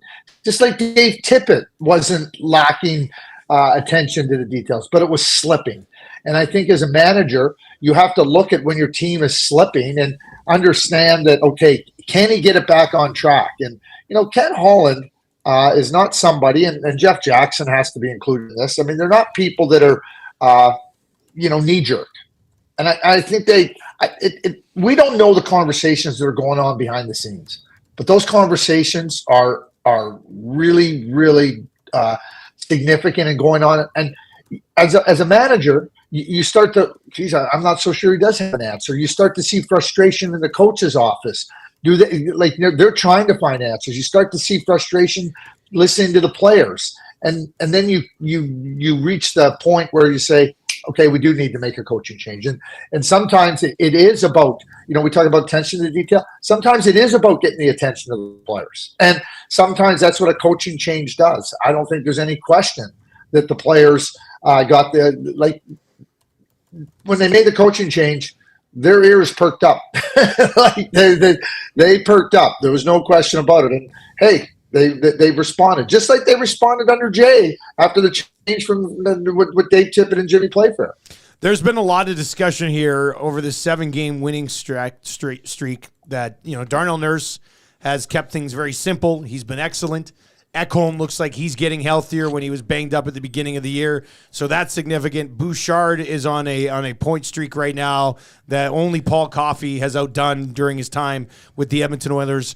But Bouchard also has limited the boneheaded mistakes that ended up in their back of the net for the first 5 or 6 weeks. So do you think is that a level of confidence being instilled in him by Coffey and Stewart?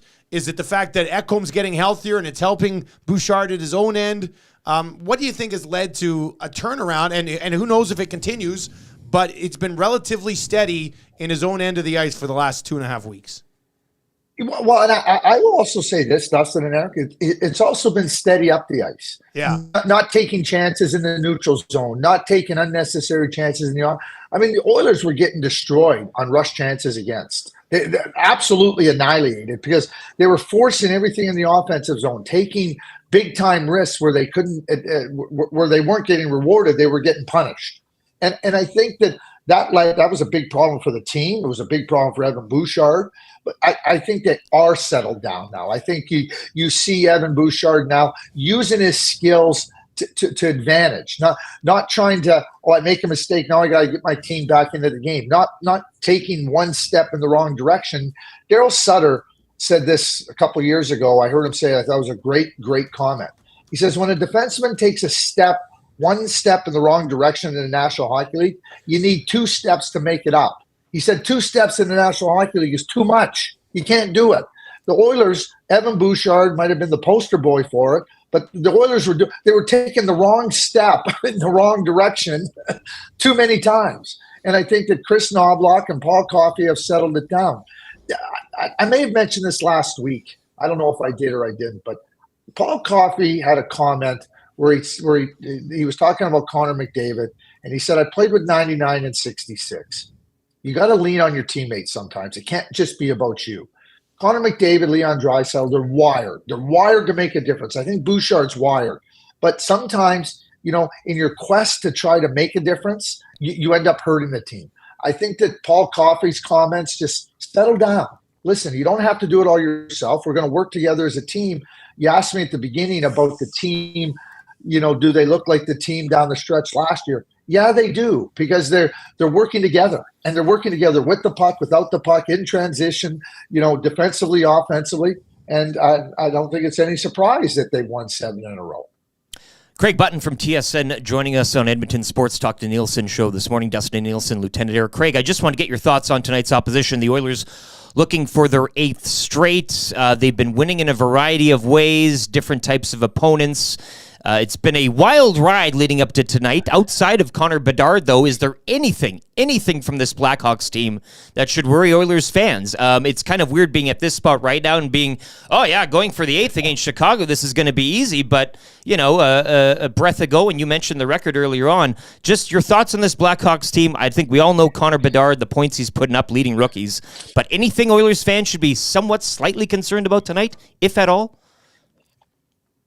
You know what? I should reach into the cliche bag. It could be a trap game. One team's won 7 in a row. Other teams lost 7 in a row on the road. It's set up for a big thing. Listen, if I'm Chris Knobloch, I'm going into the room and going, we're breaking their spirit in the first 10 minutes of the game. We're breaking their spirit. the Chicago Blackhawks are not a good team. In fact, they're a very poor team. And I'm making sure that our team knows that the first 10 minutes is where, we are going to just show them, do against the Chicago Blackhawks what they did against Carolina last Wednesday. Just leave no doubt about it. And I don't think Luke Richardson will have the same soundbite as Rod Brindamore saying we're on our way to losing 50-0, but the same type of play will lead to the same type of mood on the Chicago. I mean, that's where I would be at. I mean, there is no reason. Let me just say this: there is no reason, save pun intended, that the Chicago goaltender makes 50 saves and, they hit 7 posts and they squeak out a 3-2 win or a 2-1 win. That's the only scenario I see. They're just not a very good team. Would you say Connor Bedard leads the team in points right now? He's got 23 on the season, double digits in goals already. Would you say he's meeting expectations so far, Craig? Is he surpassing them? Is he not there just yet? How would you summarize his first third of an NHL season? He's their best player by far, number one. Number two is I think he's exceeded expectations. I'm going to tell you why. It's not points or anything. It's not like he's just under a point a game, double digits in goals. I thought that Connor would come in and really be able to take advantage of the power play. But he's got so many points at even strength. He's been a really good point producer at even strength. And I think for young players, sometimes that's harder. And a skilled player like Connor might benefit a little bbit more from being able to, get those power play opportunities and carry forth in that regard. I mean, don't look at his plus minus or the team around him just isn't very good. I think at even strength, he's a good player. And I think for a young 18-year-old player, that to me is where he's exceeded expectations. But, their best player, and I mean, he is the future of the Blackhawks. There's no question about it. But when he has the puck on his stick, he's magic. I mean, he creates all kinds of chances, all kinds of opportunities for his team. And, when you think about the two Connors facing off against one another, McDavid and Connor Bedard, we saw the opening face-off this year between Crosby and Bedard at the welcome. It's an exciting one too, because Connor McDavid can look back and go, "Yeah, I know that feeling," and Connor Bedard can be thrilled about facing off against Connor McDavid. I think that in and of itself is a fun night. Do you think the Hawks, or do you have faith in the Hawks to build the right way around him? I know they don't have a lot of other young pieces right now, like some of these other teams might, but you have faith in them being able to build something properly around him? They actually have some really good pieces, I think, Dustin. Korchinski, he's not with the team right now, but, I mean, he's a good young defenseman. They drafted Oliver Moore last year. They got 4 first-round draft picks coming up in the upcoming draft in 24 and in 25. They had, you go back and look at that blue line. Korchinski, Alex Vlasic is they're young. They have some really young players. So it might not be as obvious, the number of prospects they have, but they have a really good prospect pool. Kyle Davidson is very clear with respect to the direction that they're going in. The Blackhawks have been very transparent about the direction they're going in. And so all that put together, I have a lot of faith in the Blackhawks to move it forward. It's not going to be quick. It's not going to be something that's going to turn over next year. It's going to take some time, but I do believe that they have some really good prospects in the system, and that they will continue to build. And we'll see a Blackhawks team in 3-4 years' time that will reflect the work that they've been doing in the last years and the years leading up to that. As always, Craig, great chatting with you, man. You enjoy the rest of your week, and we'll catch up next Tuesday. Yeah, look forward to it. Thanks, guys. There you go. That is Craig Button joining us on the show this morning. You can text us anytime, 780-218-9999, 780-218-9999. We'll get to a few of those as we work our way through the show this morning. Nasty Chat's interesting place right now. Barbershop Window says Skinner's a backup. Do others need to go back up the truck and bring in Blackwood? That is a hell of a thing for you to say to me. I'll do. I'll do indeed. Yeah, I don't know. I don't think you need to back up the truck. You need to back up the truck. Trying to be hilarious. Is this a funny joke that we're missing out on? Yeah. Because if you think Mackenzie Blackwood is a significant upgrade on Stuart Skinner, Well, it's one thing to think. I got news for you. Backing up the truck here. I mean, he would be an upgrade on Pickard. Okay. He'd be an upgrade on Campbell for sure, but that's wild to me. That's wild. Guys, after watching Skinner in the Vegas series, I'll never take him seriously. Pulled 4 times in 6 games. Just awful. That's from Barbershop Window again, and then Craig slides in and goes 900, 892, and 893 for Blackwood. Yeah, back up the truck. This is I what don't I'm think you saying. need to back up I don't the want truck. to get into this. I don't want to. He's joking. Yeah. He's obviously saying, "Yeah, back up the truck." Yeah. I don't want to get into this again. We did the goalie thing last week. There's not a goalie out there that's coming in here and being better than Stuart Skinner. I'm sorry. That goalie doesn't exist from being in an available spot right now. It just doesn't. So stop with your fantasy takes on Blackwood's going to come in and all of a sudden, be a significant out. Come on, man. What are we talking about here? Go look at the numbers of all these guys. None of them have numbers even that Stuart Skinner put up last year. You know what's going to help Stuart Skinner and what's going to help Pickard or whoever the hell's their other goalie? And they might trade for another goalie, and they probably should at some point to help, to back up Stuart Skinner. The team continuing to play sound defensively like they recently have is going to help goaltending. Do you think all of a sudden Stuart Skinner just got awesome? Or do you think the team stopped giving up grade A scoring chances against on the rush 9 times a game? I mean, watch the bloody game. Watch them right now. The team is playing better defensively, and it's allowing your goaltender to play the position properly. So, no. But he's talking about the Vegas series. Now, this is why you do need to acquire another goalie, so you don't have to beat the hell out of Stuart Skinner down the stretch and then have him get tired in the postseason. You like somebody that you can throw starts. That's Look the theory what happened behind with Pickard it. last game. Pickard was excellent last game, and you know why? Because the team in front of him limited chances. How many second chance opportunities are the Oilers giving up lately? Not many. Right? A lot of the looks that teams are getting, the goaltender can see it coming in. They're doing a great job cleaning up the middle of the ice. And that has led to Stuart Skinner over this 7-game stretch looking very good. So, I don't know, man. I just feel like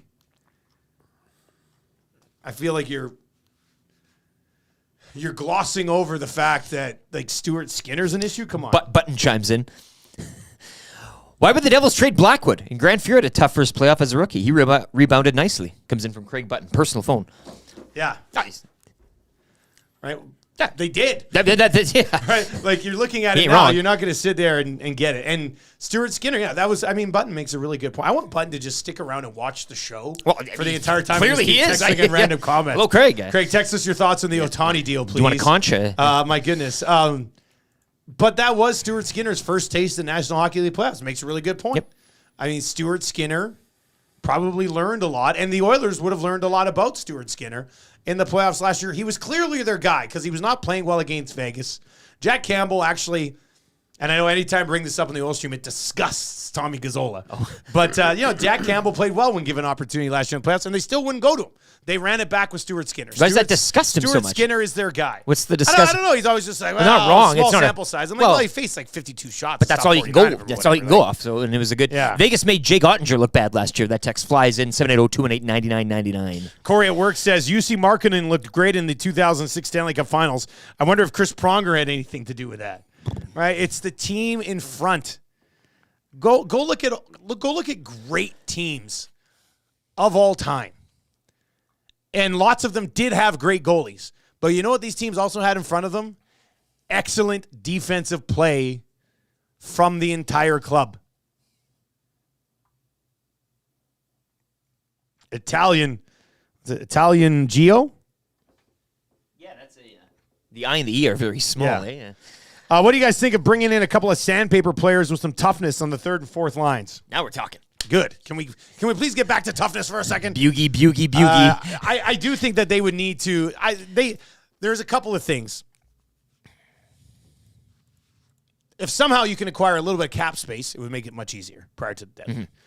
But they're probably going to try to bring in a veteran-ish goaltender that can help a little bit.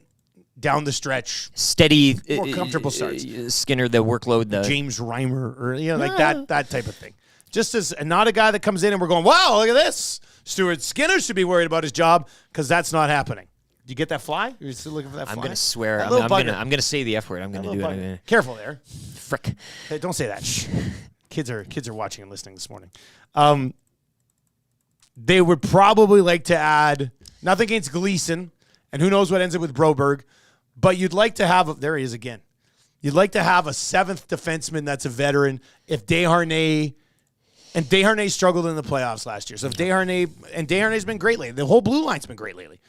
But if Desharnais has some bobbles, you have this veteran guy you can slot in, play with Kulak. It's a steady pair, give you 13 minutes a night. Bob's your uncle. Or in this case, Craig's your uncle. And then I would like to see them add another piece in the bottom six to beef it up just a little Sandpaper, bit. I think, is a nice term. I don't mind that. But they've got the big pieces. Oh, no, right? there's no problem there. They've got the big pieces, which I think helps a lot. 780-218-9999. 780-218-9999. Let's get into our cool bet hotline of the day. The only way to get value off the Oilers game tonight is to expect a blowout, which I like what Craig said about coming out and doing like you did against Carolina in the first 10 minutes. Just hammer full-blown shell-shocking. Leave no question. Trev, you think a shell-shocking happens tonight? Well, yeah, I wouldn't be surprised. Like, that's one thing that's nice about this Oilers team is in recent years, they haven't really been a first-period team, like, at all. They've been a third-period team, but... They're a first-period team this year. Yeah, they are, and so it's nice to see, because I remember, like, a few seasons ago, and even as early as last year, they just had a hard time scoring first. That's always seemed to be a struggle that they've had. So it's total shifting gears this year, and it's nice to see. That would be huge, and I would not be surprised if they did that with a way, way lesser team in the Chicago Blackhawks. Okay, so here's what we'll do for our the Cool Bet hotline of the day. Let's just be risky boys with the Cool Bet hotline of the day, and we'll take Oilers -2.5 at +110. So they have to win by 3 or more. We'll make that the Cool Bet hotline of the day. Easy. It's only +110. It was +120 earlier today, which is so that number has come down. The money line was -504 this morning. That's now at -467. So that would make us think that money's actually coming in on the Hawks on the other side of this. It moved. What is going on here? Something's fishy. You smell that? That's fish. That's what that is.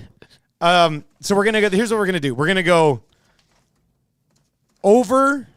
Oh, so for the EST parlay today. Because we're doing parlay, we're going to get a little boost from our partners at CoolBet. We can play it a little bit safer. So let's go Oilers -1.5. So they only have to win by 2 on the parlay. We're going to take Oilers team total over 4.5 goals. What do you think? Good call. That's right. the average, yeah. Overs team total over 4.5. Easy. Connor McDavid, 2 points. Easy. Bouchard, 2 points. Is that too risky? Keep it going. He's on that. Bouchard point for sure. Yeah, I think a point safe. Okay. Nuge point. Draisaitl point. Hyman point. The Oprah Winfrey show here. Oh, wow. What do you think? I'm liking it. I mean, if we're expecting them to score 5 goals, Yeah. those guys are all going to be involved in it, are they not? I think so. I mean, we could check off one power play goal could check off one of these boxes. Yeah. This is the entire power play getting at least a point tonight. This is probably going to be the biggest. I don't know if I've ever sent the boys 7 different plays on an EST parlay. Are we getting too carried away here? Load it up. Oilers -1.5. Team total over 4.5. McDavid 2 points. Bouchard point. Nuge point. Draisaitl point. Hyman point.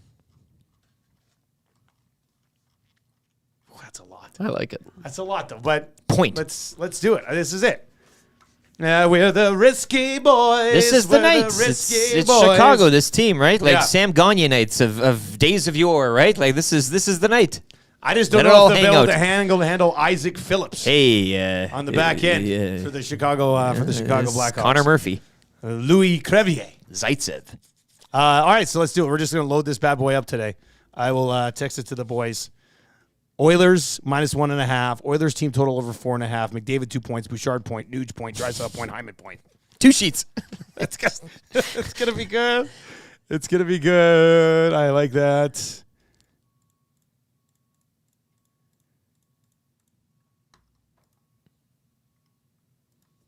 EST parlay. LFG comes in from Pubs Cheaterson. Oh, and Pubs Cheaterson is a LFG indeed. He's a lock shopper. He's a cool better. Let's do it. All right, we're locking that in. There we go. Oilers -1.5. I'm going to text it. Right when Eric does this sports update, I'll text it to the boys. Hope we can get it up by the end of the show. Yeah, that's the general asking. How soon can I expect Coolbet to have this put together? You risky boys. Hey, everybody. Yeah. Oilers -1.5. Team total over 4.5 goals. McDavid 2 points. Bouchard point. Nuge point. Dressel point. Hyman point. Let's do it. Let's run with this tonight. They're on a heater. Hawks have lost 7 in a row. And even Craig mentioned the trap game, but he's like, this ain't trap game. Like, he knows. He knows. We got confessions coming up. What do you need to confess? Get it off your chest. 780-218-9999. Keegan Matheson is on the way as well. Let's get to a sports update for Park Mazda with LT.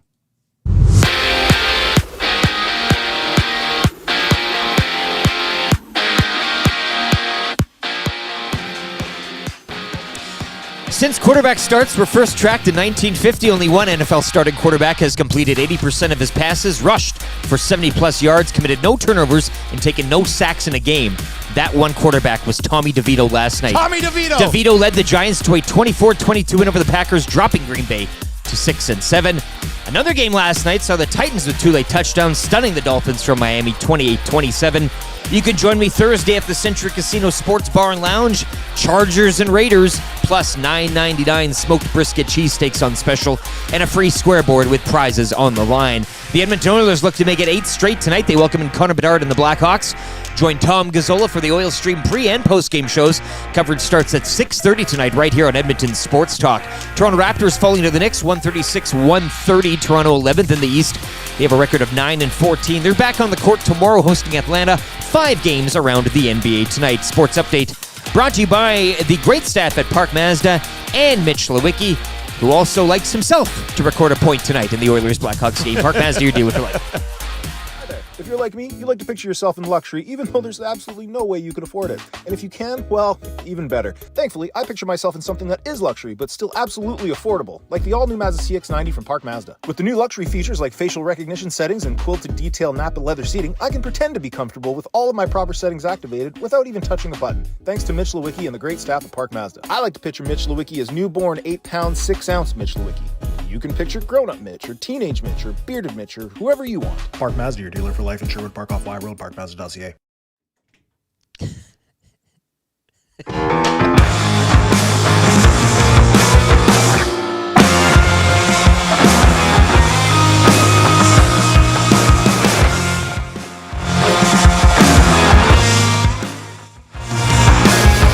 Step closer to the hollow, the devil may care.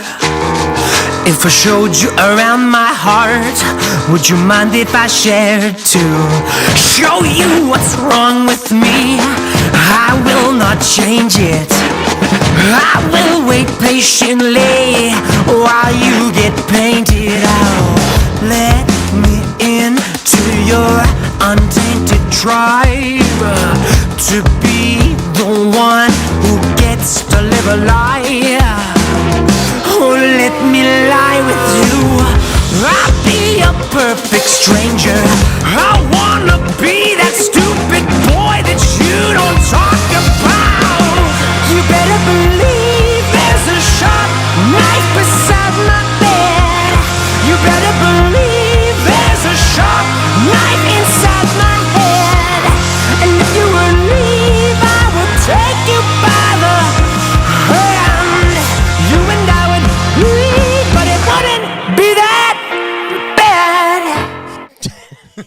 Seamless. It's just for the people not watching it. I sometimes forget that some people are just listening. I mean, it must be a riot. Yeah, act for people listening who to are that. just listening on TuneIn or EvanstonSportsTalk.com, whenever we play Wayne the Wolf, we open up the door to like the storage room in the studio here, and we pretend that they're in there. Oh, the other studio, I guess. The green room, I guess. the green would be, room, the stage. It's what are they always doing in there? Concert venue in there. The place to be. This fly is just toying with us today. Oh, the game's afoot. Oh, yeah. Very much so. All right, we got confessions coming up. I do want to circle back around to the call the MJHL call that we had a little bit earlier on. Trev, can you load that up again? Let's hit that one more time. Regarding the EST parlay, that was just too good. We'll definitely get to that. Yeah, but let's have the call here for everybody watching if you're just tuning in. Joey Bielak turns back. Looks like they're doing a little reverse that you might see in football. And here comes Basin. He's got some speed. Split the D. Oh, what's he going to do? He's shooting the roof, Daddy. Oh, look at that. Look at this. Look at that. Oh my God! Send us your look at this, look at that text messages to the inbox, Paris Jewelers inbox 780-218-9999. It's like a decent goal. Like it's nothing crazy, right? But like that reaction, it's like I don't know if it's the worth. Crowd too are just it's in overtime, right? Yeah, I guess no, that's fair. Yeah, but anyway, legendary call. Somebody mentioned looking at the EST parlay and all the options on it. What happened there? Here we go. Look at this. Look at that. Look at this. Look at this. let me lay it out for you one more time here because I texted it to the boys. I wouldn't be surprised if they're like, what the hell are you doing here? Oilers minus 1.5. Oilers team total over 4.5 goals. McDavid over 1.5 points. Plus points for Nuge, Hyman, Bouchard, and Draisaitl tonight. Look at this. Look at that. Look at this. Look at that. It's parlay. Unbelievable. When it happens, just play the. Roof Daddy. Every time one of those hit tonight, Roof Daddy. You gotta go Roof Daddy. That'd be great. Okay, let's get into confessions today. Brought to you by Spectrum Rental, where they confess to jumping the gun and purchasing a buttload of Blue Jays Shohei Otani gear last Friday. Spectrum Rental, they don't know free agency, but they can rent you construction heaters. Right? For anything, your project, keep your project on time with Spectrum Rental. They might not know MLB free agency. In fact, I'm not sure anybody knows MLB free agency. Yeah. I thought bird rights in the NBA were confusing, and then Major League Baseball comes out and rolls out a deferred contract that'll see Otani get $2 million a year for 10 years, and then $68 million a year for another 10 years, which is just bloody insane. Confessions brought to you by Spectrum Rental. Keep your project on time with Spectrum Rental. As we said, take the tawny off those jerseys and put there's a ... Oh. That would be good. Nothing. I want to get one of these construction heaters and just put it in the bed of my truck, right in the box. And then just drive around and say, oh, you need something heated up? Well, luckily, I've got a construction heater from Spectrum Rental. Your nap emporium's really taken off. Mobile nap emporium. I mean, you get a half an hour. Roll it down. Roll it slide down. in here? Who's to say? I'd sleep in the back of my truck if it's heated. Park anywhere you want. Sleep, half an hour. Take No the doubt family about on a it. trip. All right, let's get to it. Without further ado, and you can text us your confessions, 780-218-9999. Fantasy confessions. I had Njoku on my bench this week. Killed me. That one stung. Confessions in the nasty chat, too. We'll try to get to some of those. Lieutenant Eric, we've all been waiting. Yes. For the first time in your life this weekend, you did what? I ate at Olive Garden. Oh, my God. That's the confession? Yes. What'd you think? Yeah, no, that's an appropriate reaction to eating at Olive Garden. It was like a Sunday afternoon, which is an odd time. But this young buck server, like, you know, sometimes young people go, oh, they don't no respect. This kid, Sebastian, was his killing name. it? He was just Good. on fire for a Sunday afternoon. Like, what? He's going to manage a restaurant one day. You wish him luck, and you're like, you know, I almost wanted to ask for his autograph because you're going places, kid. That's what I wanted to say. Yeah. It was good. I mean, I built my own. You know? Did you get the breadsticks and the dips? Yeah. Because everybody's like, oh, What dip did unlimited. you get? What dip did you get? Alfredo? I didn't ask for any dips. We didn't know. We weren't offered. You went no Sebastian dip? didn't offer any dip. Oh. My wife said at the end, you know, they have dips. And I said, oh, well, maybe he dropped the ball there. So maybe not as good as but he was killing it. I tried the breadsticks. It was okay. Like, it was just. The breadsticks are pretty good. I'll give Olive Garden credit. Breadsticks are pretty good. For all the talk, I just, you know, I might go back. I might not. There's really, I don't feel anything. Maybe that's the worst thing, right? You come away from something like this. But props to Sebastian. Killed it. Except with the breadsticks dipping. The breadsticks are good. I do feel like Olive Garden is like that defenseman who's in like year 13. Like they're a little bit past their prime, but they'll still do. Yeah, they'll like still do. Like my kids love going to Olive Garden. It was a good And meal. I like going to Olive Garden like once a year, maybe twice a year. It's like the Brett Kulak of or something like that. It wasn't. I sat at a low table, like nobody took my napkin. Like Sebastian didn't go, like, you know, how you doing? over your knee, over your lamp. You know when you Yeah. Oh sit yeah. down. Yeah. I didn't know as to what Did scale. he give you the fresh parm? Yes. Yeah. Yeah. And fresh pepper. And then too, I if you waited, want. and Yeah. you kind of do. I So, do. yeah, I do like fresh parm, fresh pepper places. It was an experience. Yeah.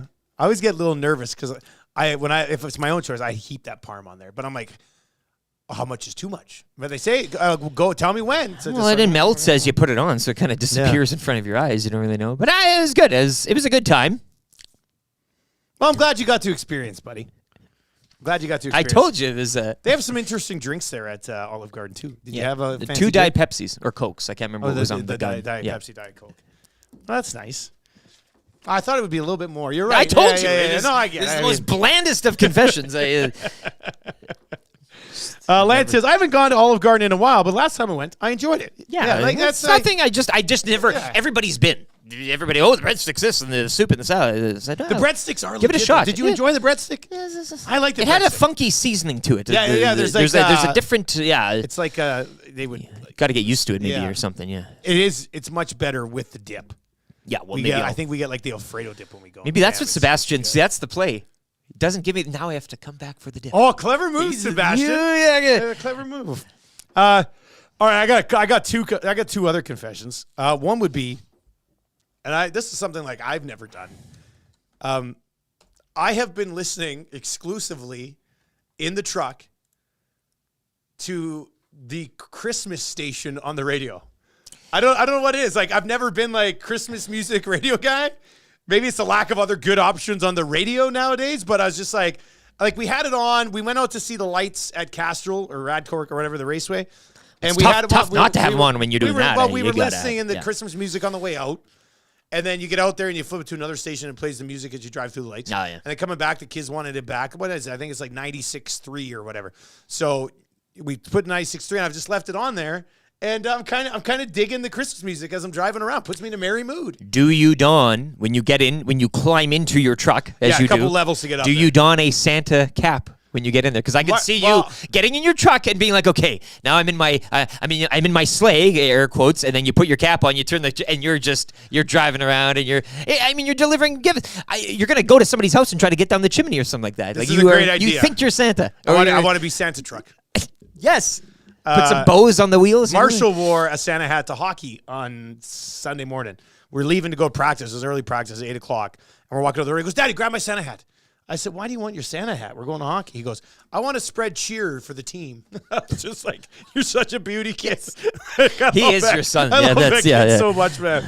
Oh, it's just like, sure. So he wore his Santa hat. And he's like, Daddy, do you think we could put it over my helmet on the ice? And I was like, no, I don't think it's going to work. But I do love the idea of you rolling out there for practice with a Santa hat on top of your hockey helmet to spread cheer for the team, bud. Like that's I can God, see you you gotta driving love around him. in that truck of yours. Yeah. Yeah. And just when you're in the truck, you take it off when you leave the truck. All right, here's the other confession that I have. I did this yesterday, but I really enjoy taking clothes to and picking them up from the dry cleaners. I don't know what it is. I'm very intrigued by the dry cleaning industry overall because the lady's like, you can come back and pick it up on Thursday. And I was like, okay, but do they send the clothes away for dry cleaning? No, Or do they dry clean them right there? Because I've really wanted to like sneak into the back and see what's going on back there. Because it's always like, oh, your clothes are right back here around this corner. Like, well, what's going on? I want to see the rack, like, it moves along and stuff. I like their cameras in the back of a Santa Claus, like dropping down from the and not doing anything, just wanting to see. Observing everything. I just want to see the inner workings of a dry Falls cleaning to the shop. roof. Yeah. How do they dry clean? Do you know what the process is like for dry cleaning? I don't. But I always take, in the CFL, I'll take my suits in. Like, the suits. Like once every 2 weeks, I'll take a couple suits and a couple of shirts, kind of get them pressed and dry cleaned or whatever. And I have to tell you, I'm fascinated by the process. I want to see how the sausage is made. And I feel like it would be cheating if you send it away somewhere else to get dry cleaned. Well, yeah. I mean, is this You're all the dry clothing? cleaner. Is this all clothing, or are you just taking suits? Is this family like? I only take suits and dress shirts in there. Yeah. You're not taking all your. No, but I do love it. I will say that I do love I do love dry cleaning. I love going to pick it up. I love the little bag that it comes back in that you can just tear away, no problem. Plus, you're getting hangers all the time. It's a great scam to. When my washing machine broke, though, they have hangers. to go through your unmentionables. Like that's another thing when you. Yeah, I just taking a bunch of little, raunchy lingerie to the you dry go to pick it cleaners. up and they fold it and they leave it on the top here and you're just what's this, eh? Let's see.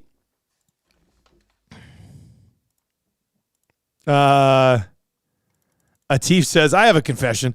I went to a Superstore liquor thinking it was a Sobeys liquor.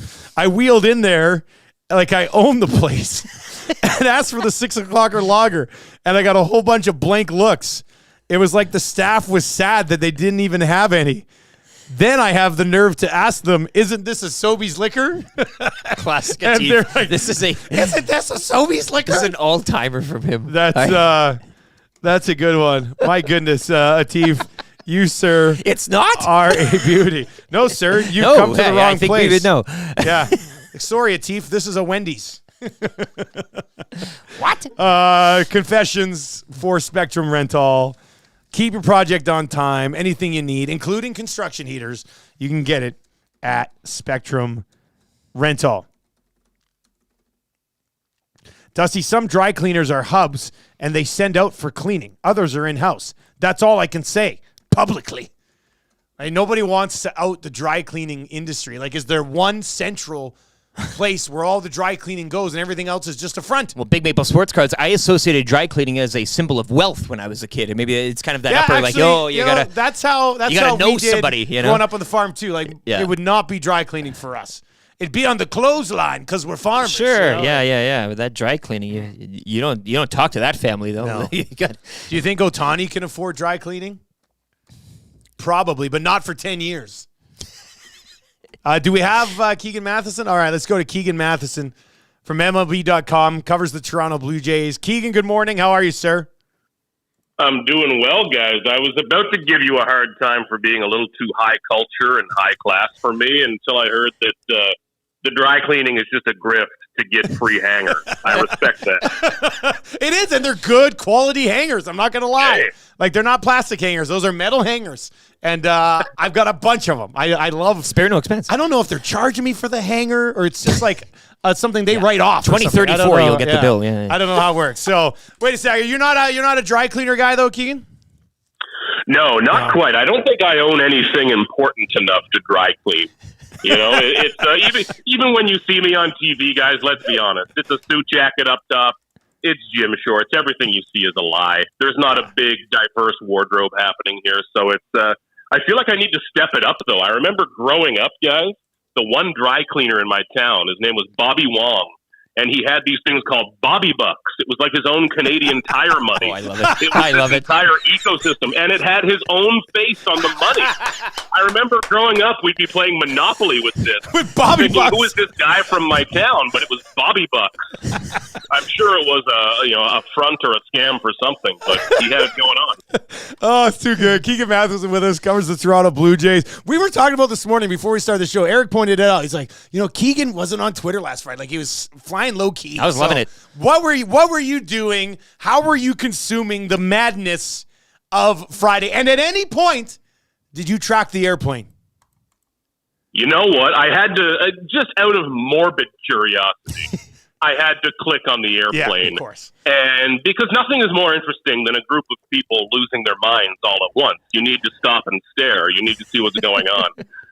That Friday, guys, even really the full week, it started back on Monday, where I was sitting in Nashville in a convention center that I think is the worst building on planet Earth. It's a convention center / family resort. If you're saving up for Disney and you come up $2,000 short, you take your family there to the Opryland type of thing. And I remember sitting in there on a Zoom with Ross Atkins, sitting in front of a blank white wall, saying, "Where are you?" And he would not tell us. That's how the week started.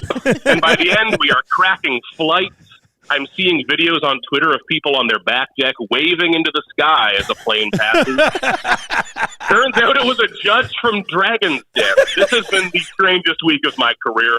Guys, I hope one is never this strange again, but while it was happening, it was fun. Man, oh man, it was almost a good day on Twitter. That's the most amazing thing of all.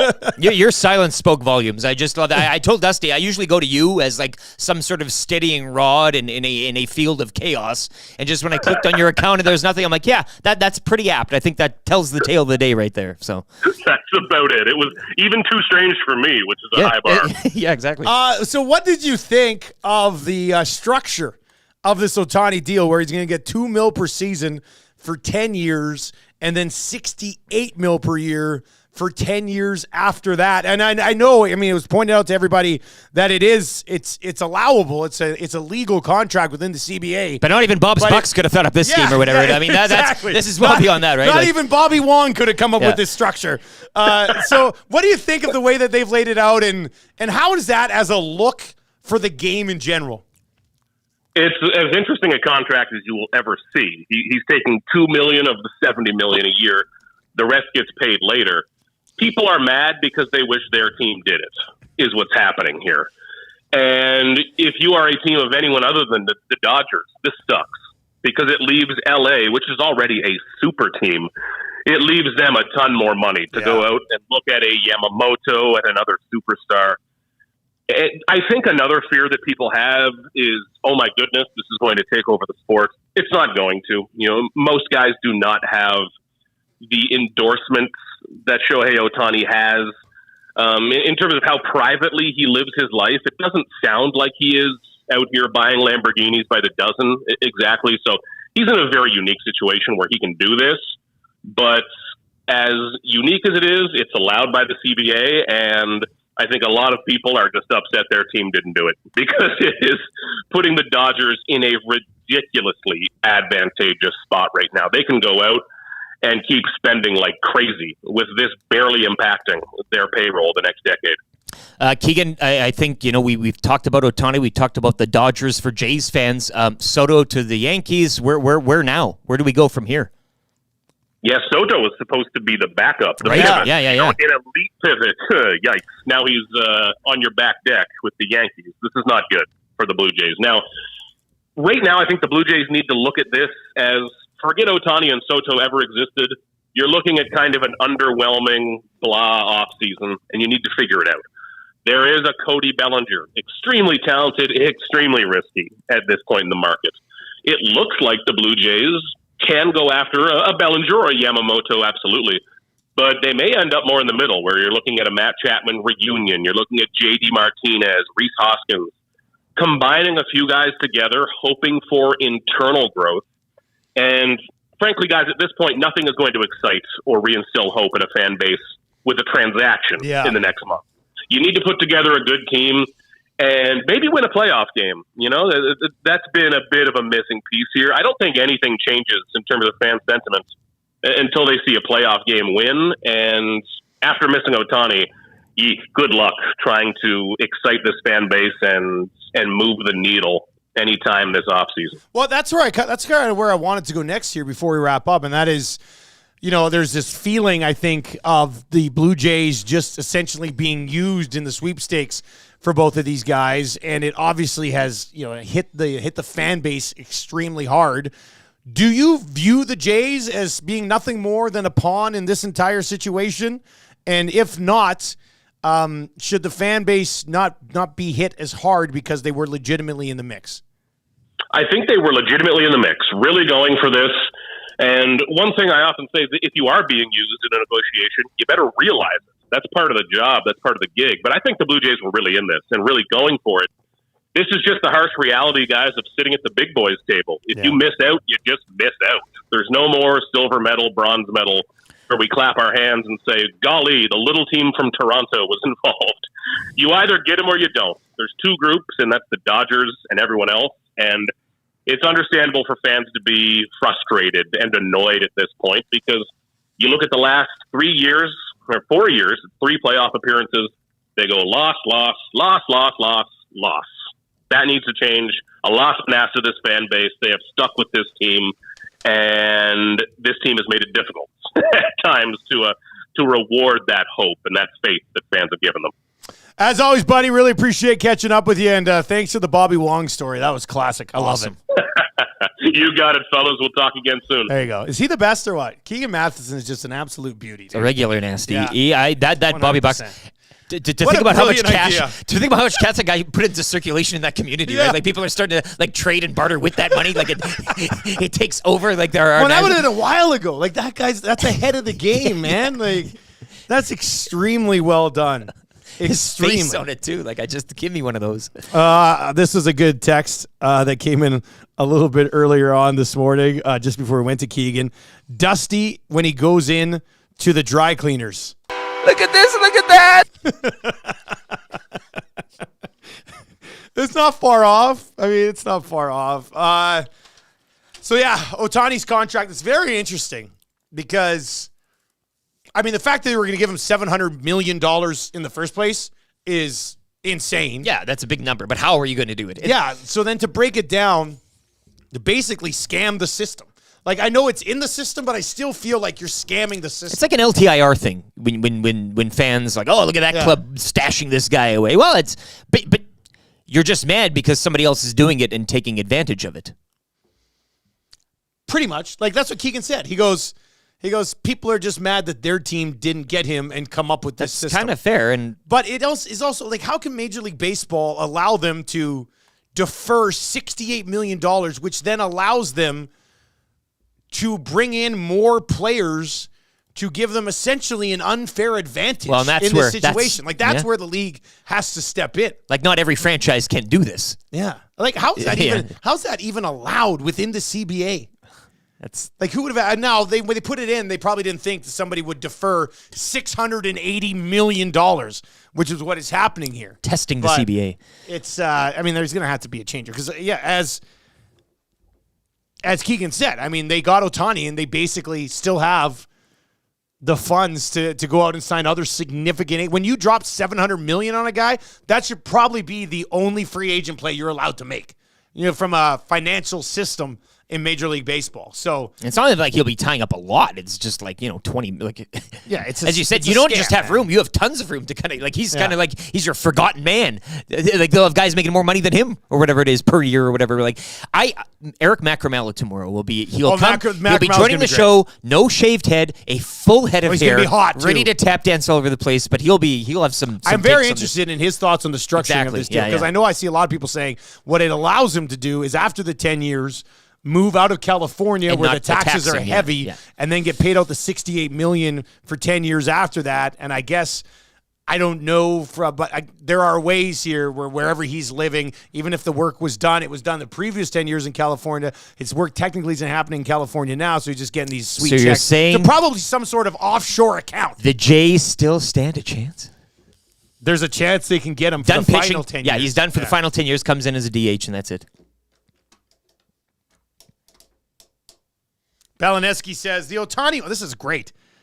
God, I love that people make a CFL comparison out of this Otani contract, which is insane, but I love it. The Otani money thing is just like the Alouettes doing the punt thing on second down. Pissed people off mostly because they didn't think of it first. Outstanding. The short kick. Yeah.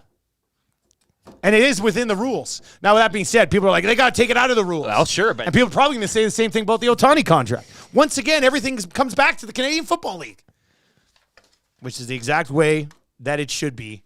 Rep the league, man. Rep the league. It's ours.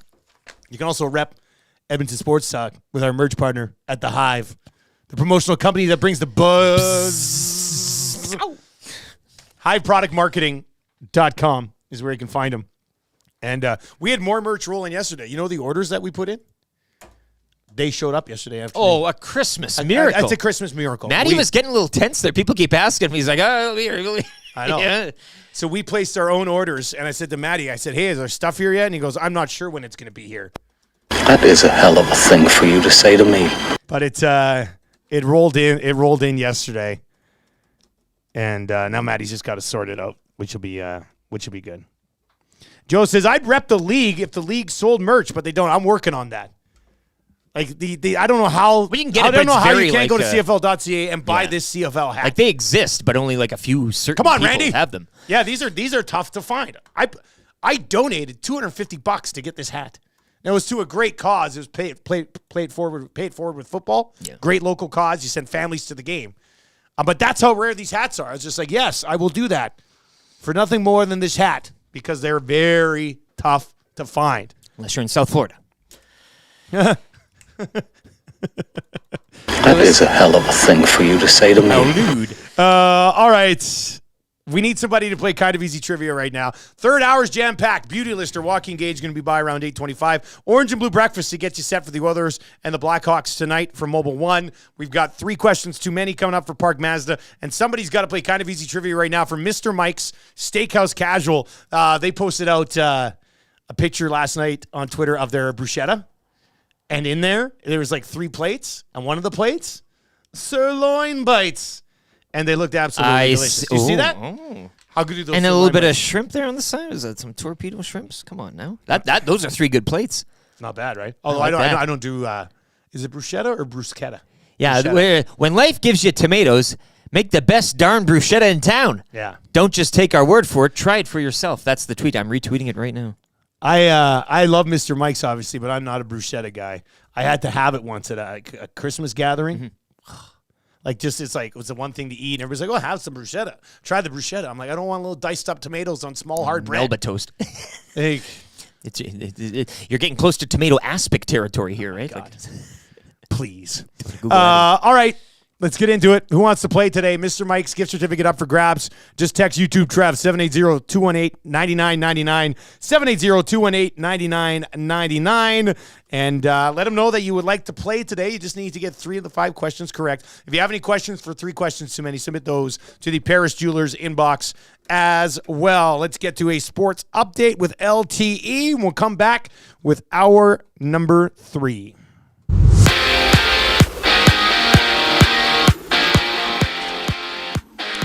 A Monday night doubleheader in the NFL last night. Couple close results as well was the Titans with 2 late touchdowns, stunning the Dolphins down to Miami 28-27. Well, Tommy DeVito leading the Giants to a 24-22 home win over the Packers, dropping Green Bay to 6-7. You can join me Thursday back at the Century Casino Sports Bar and Lounge when the Chargers take on the Raiders. Oilers look to make it 8 straight wins tonight. They welcome in Connor Bedard and the Blackhawks. Tom Gazzola will get you set for tonight. He'll have your Oil Stream pre- and post-game shows. Coverage starts 6:30 this evening right here on Edmonton Sports Talk. Raptors falling to the Knicks 136-130. Toronto 11th in the East, currently sporting a record of 9-14. They're back in action tomorrow at home to Atlanta. 5 games around the NBA tonight. Sports update for United Sport and Cycle. Christmas has arrived at United Sport and Cycle. Need something for an athlete or sports fan on your list? United has been your Santa's workshop for over 95 years.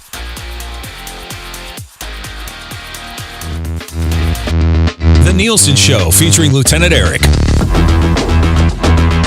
Only on Edmonton Sports Talk.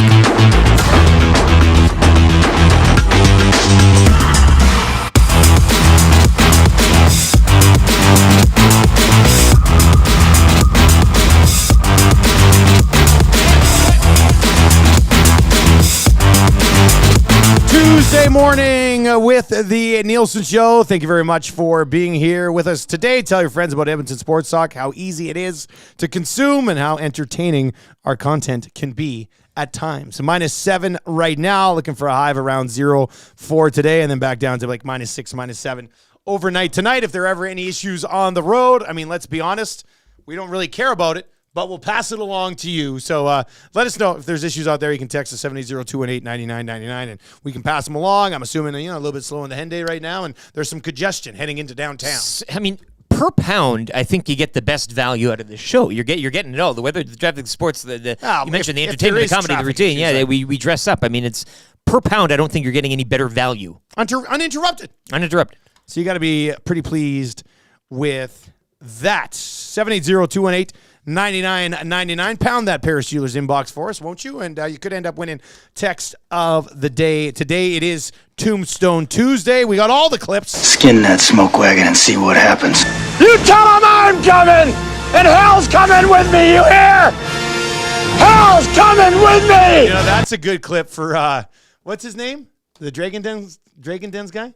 Robert Herjavec? Robert H. Yeah. Robert Herjavec on the plane flying towards Toronto on Friday. You tell him I'm coming, and hell's coming with me, you hear?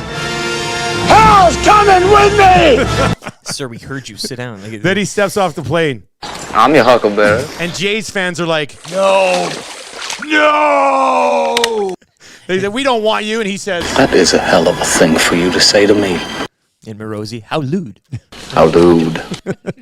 all right, YouTube Trev, who's playing today? Today we have Jason, or better known as Rusty Shackelford. Rusty Shackelford. Rusty Shackelford. Ford, that's what it is. Rusty Shackelford is in today. He is going to play Kind of Easy Trivia. Needs to get 3 of 5 correct to win the gift certificate to Mr. Mike's Steakhouse Casual. Casualest place ever. Hampton Inn on the corner of 137th Ave and Mark Messier Trail. Those sirloin bites, I'm telling you.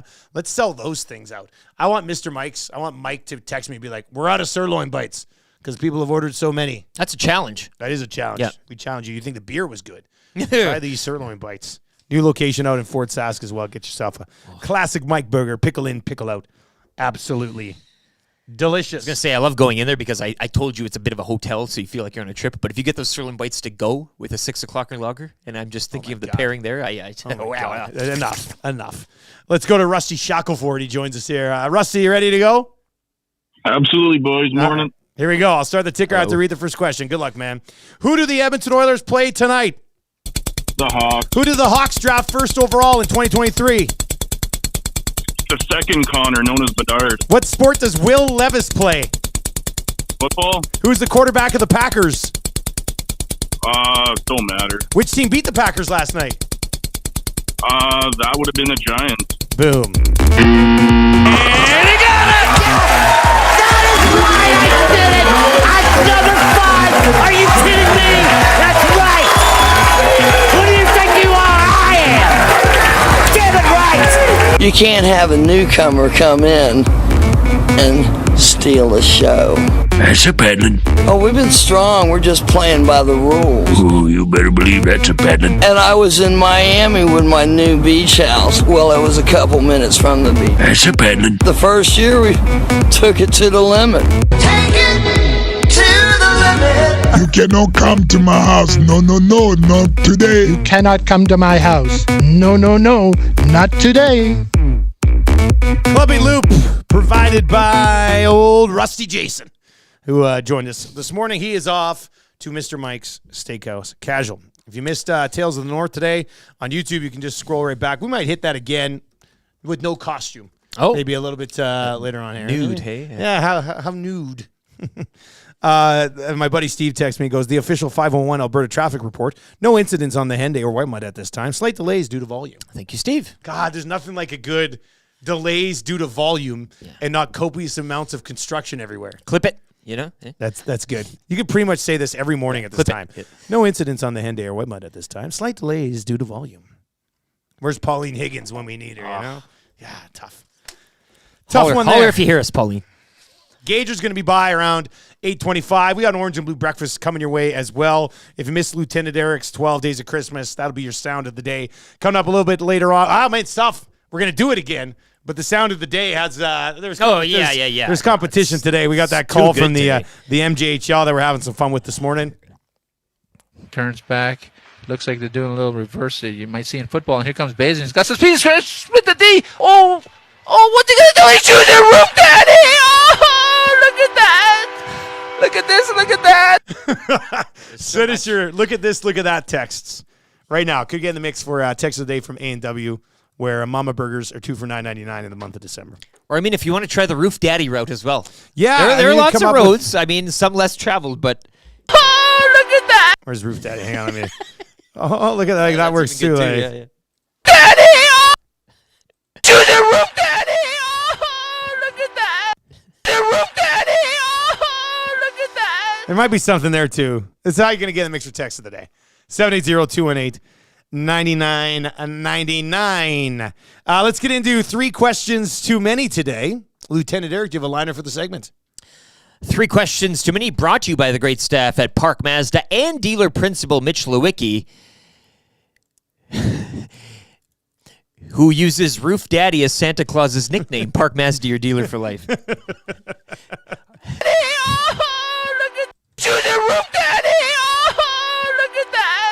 That's what the kids call him these days. Not Santa, it's the Roof Daddy. Roof man. Daddy. Oh, man, is Roof Daddy Is coming that tonight? Roof Daddy is coming tonight. Look at this, look at that. If a Teef did hockey announcing. Yeah, pretty much.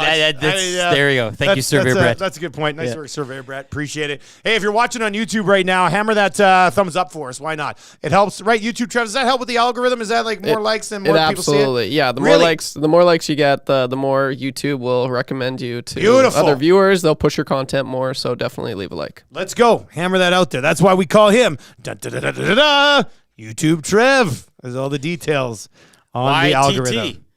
Yeah, that's right. YCT, yeah, let's go. Do you have a Twitter account? Yes. Yeah, at Lieutenant_Eric. You can follow on Twitter.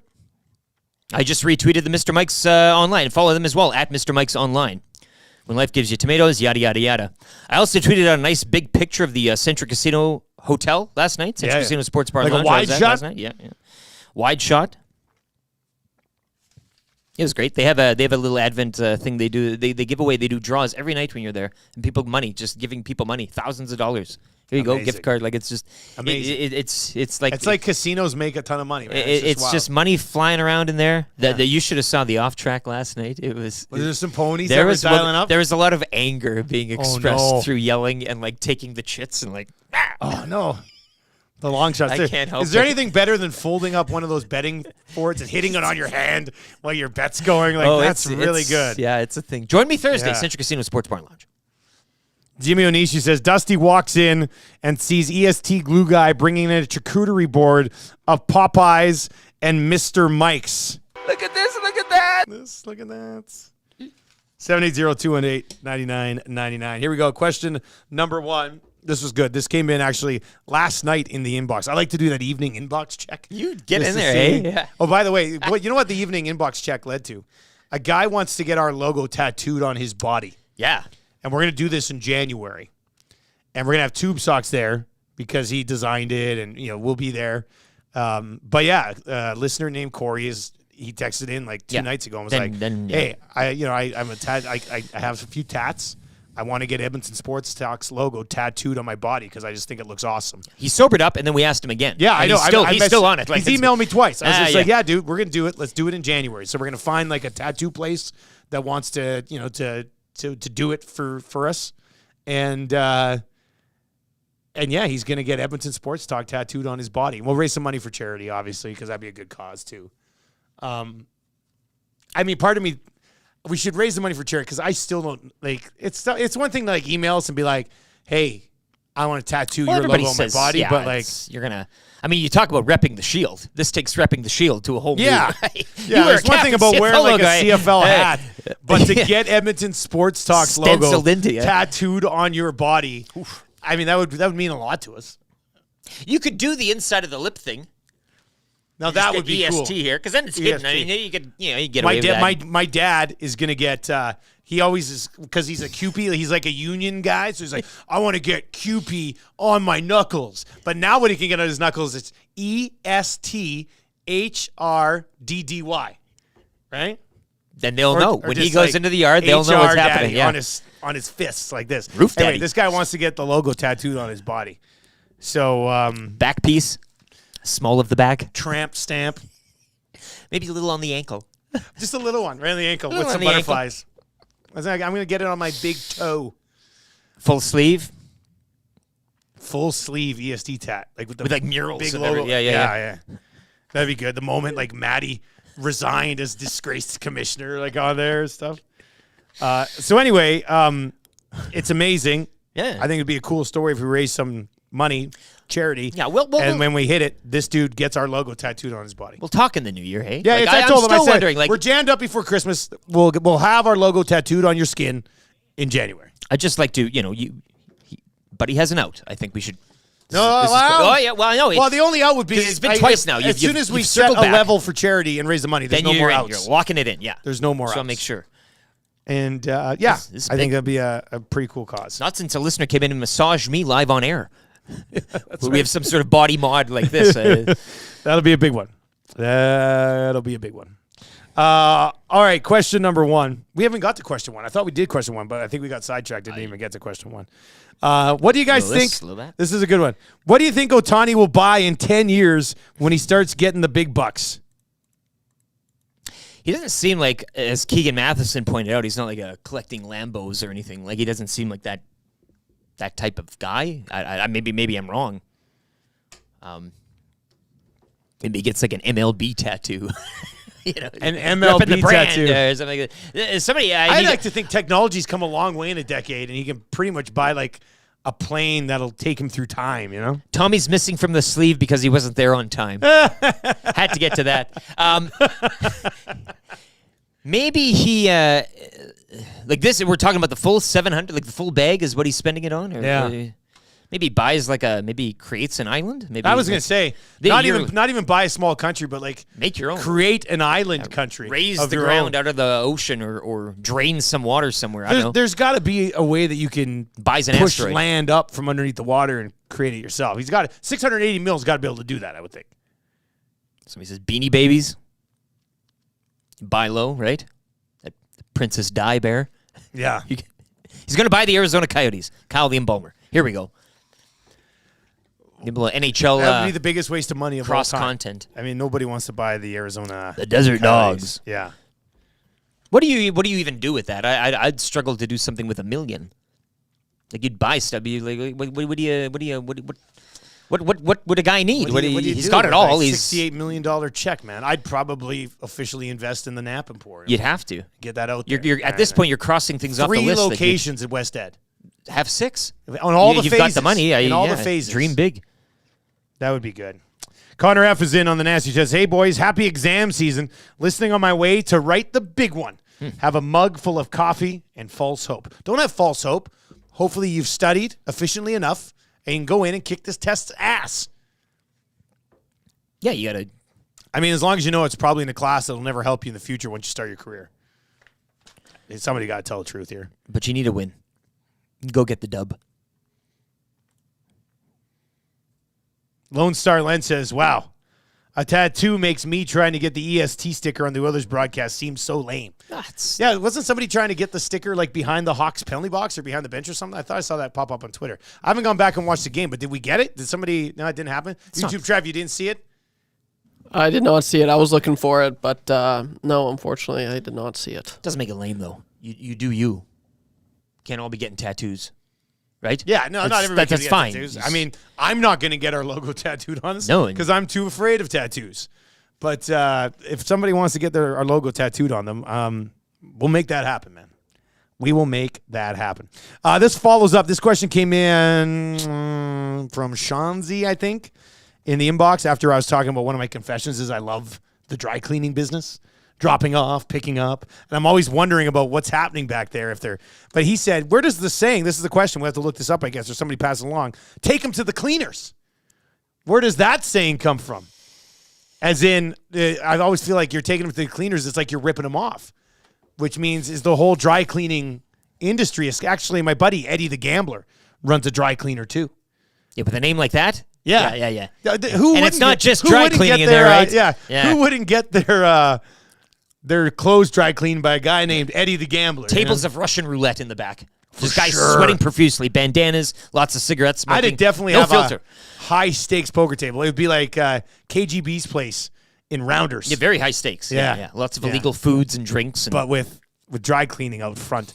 So, yeah, can we Google this? I'd probably think that it's the guy that Keegan was talking about. I wouldn't be surprised if Bobby he originated. Bobby Wong. He's got the bucks. He's got the cachet in the advertising world. I wouldn't be surprised if he kind of floated this out there. And I like using the idea of taking them to the cleaners in all the wrong ways on the show, right?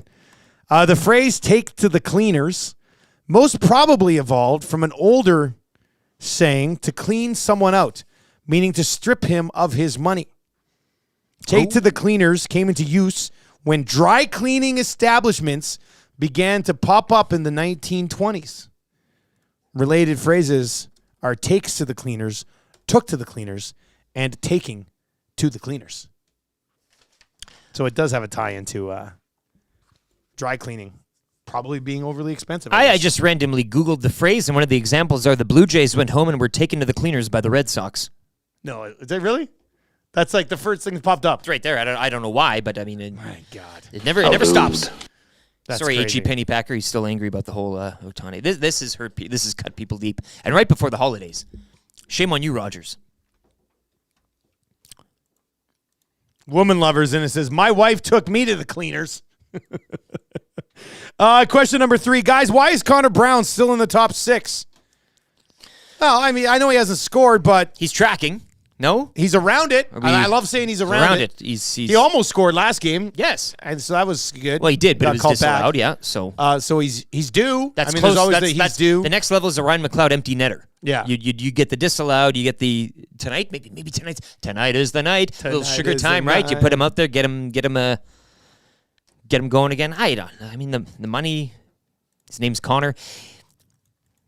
The boys are working on our ESC parlay right now. Down in the mine? Yeah, and Jake's just like, oh, man, I got to figure it out. I input it wrong initially, so the number's coming out to an insane number. Oh, boy. Hey, if you want to throw out an insane number for us, Jake, we'll take it. I'll throw it up right away. We'll smash it.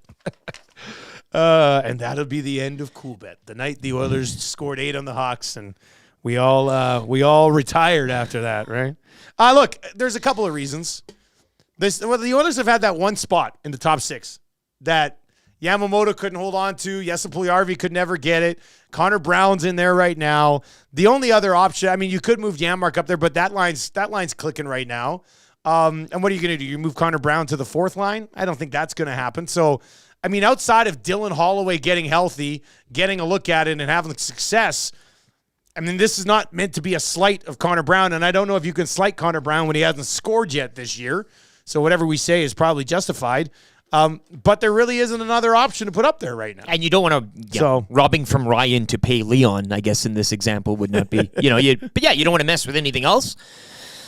So he's in that place. We're still looking for a 29 shooter, I guess, as it would be. Well, right they got now, one on the other side in Kane. Oh, sure, right now, that's right? fine, yeah. But I'm fine with it. He's, I think in our never-ending quest for perfection, Connor Brown doing what he's doing right now with the team doing what it's doing is just fine by me. What say you? 780-218-9999. 780-218-9999. We got an Orange and Blue breakfast coming up here in about 20 minutes' time. The wrap, if you missed it, Lieutenant Eric's 12 Days of Christmas. Might circle back around on Tales of the North as well. And obviously, we got to get to text of the day on this hilarious MJHL play-by-play clip. Joaquin Gage, he's wearing an Edmonton Sports Talk hat.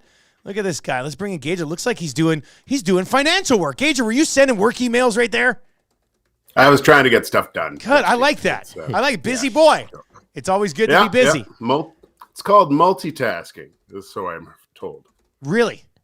I'm trying to kill this fly all morning. Missed him again. God. Do I need to bring in the bug assault? Oh, yeah. Yeah, tell us about that. Do you know about his bug assault? I see those slow-mo videos, but you've been doing big game hunting. These guys, this is a different... this is a little guy. Yeah, the EST grounds are different. You have to bring some different ammo, I think, with your... What's the size of bugs that bug assault can kill? Any bug. It doesn't matter. Grasshoppers. I killed a massive wasp from distance with that thing. Do you have a scope? Eric, there's just limitations to what I'm willing to do with that. I was this close to purchasing the laser scope with the special GoPro camera because it's tough to do two. Like I'm have my phone and stuff. So I've just limited it to, I want to be good shooting that thing from the hip. I don't need all the extra gadgets. I can't wait till you try the bow hunting. Yeah, you really, they will call you a marksman there. You're bloody Hawkeye here. Yeah. That would be amazing. I'll have to start watching Bozone, I guess. Yeah. Gage, does that thing just kill with a spray of air? Is that what it is? Is that a little sand or salt? Salt. Oh, yeah, salt. Oh. So I use the a finely ground Himalayan the bug assault. Sea salt. Yeah. Oh, makes sense. Yeah. So it kills them and it's healthy. If for the ladies that are watching us, it's easy to entertain most males. Because we're idiots. If you go online and go to bug assault, even just go on the YouTube after 2:00, after all the shows are done on ESP. And you go on YouTube, put in Bug Assault and watch the videos, your significant other will love this thing. It is so much fun. I've sold probably indirectly 5 of these things. My buddy Jesse, I think he took a week and a half off work. And he said, "What are you doing?" I'm going hunting. I've left all my windows and doors and taken the screens out. My wife's freezing, but I'm ready to kill stuff. You're Nicolas Cage in Lord of War. That's what you are. You are an arms pusher dealer. I love Lord of War. Just big old crates in his backyard filled with salt guns. Yeah.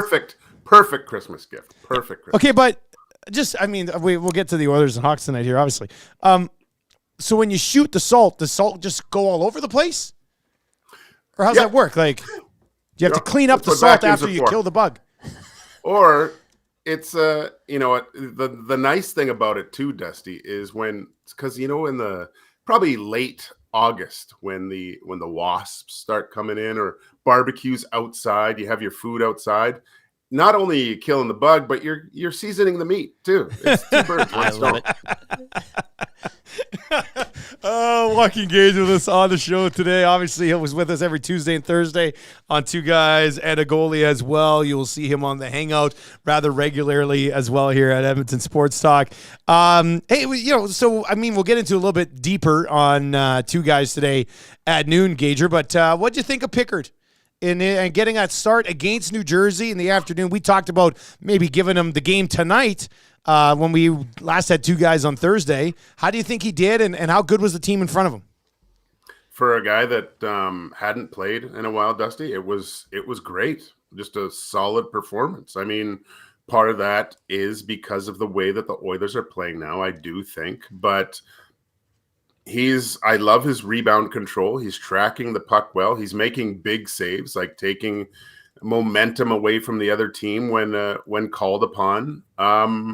It's surprising when I heard Coach Nobila talk of the reasons why he sent. I'm going to start calling him the captain because we're all big Star Wars fans here. But Captain Picard, he said that because the afternoon game, the timing between the 2 games, there was less time in between for Skinner to prepare, right? So it actually did make sense on a rest level. But gosh, I hate to say it, and it pains me to say that I agree with one Jason Strudwick about his choices of starting netminder this evening. And maybe it's not. There's an opportunity, I think, that the Oilers have presented for themselves with the play of the captain. Is he can look. We all thought he was going to get this game in Chicago anyway, and it's kind of rewarding a performance. But look, you talked about it earlier on the show. We saw what happened with Skinner down at the end of the line, kind of running out of gas. I think this is the game that I think everyone and their dog predicted Pickard to get anyways. I don't think you're taking anything away from Stuart Skinner. I just think you can really narrow down these last 6 games until the Christmas break, get both guys in, get them rested. It just with his good play. Yeah, I think he's created an opportunity for the Oilers' number 1 goaltender to get a little bit more rest that is more valuable at the end of the year. We hadn't even brought that up yet. I kind of just assumed Skinner would start. I didn't even think it would really be a conversation. You didn't ask that question? Sorry. No. I've actually made a note on Two Guys today. Huge debate about who should start tonight, no matter who's announced. Cass and I are going to come to blows. You do make it. So the only thing there is, I guess it wouldn't be too far between games for Skinner when he's been playing well, right, Gage? You're not concerned about him not playing for 4 or 5 days, I guess it would be when it's all said and done? I look, they've had a lot of rest in between. I just think is it going to happen, Dusty? Probably not. But this is something that you really. But you would be okay with it if it did happen, is what you're saying. I think it's putting money in the bank for rest, because when you, as from a goalie playing against a lower end team, like this is the first game I think in this whole homestand where we guaranteed kind of the 2 points, right? So And by all accounts, I don't think it's going to be an overly busy night for whoever's in net for the Edmonton Oilers this evening. And it's not the physical aspect, it's the mental aspect. When Stuart Skinner finished his last game, he talked about, someone asked him about not getting too many shots, and he talked about staying in the moment. And right then it resonated with me, because when you're in those types of games, the mental focus that's required to stay in the moment, be ready, because there's going to be a good chance eventually.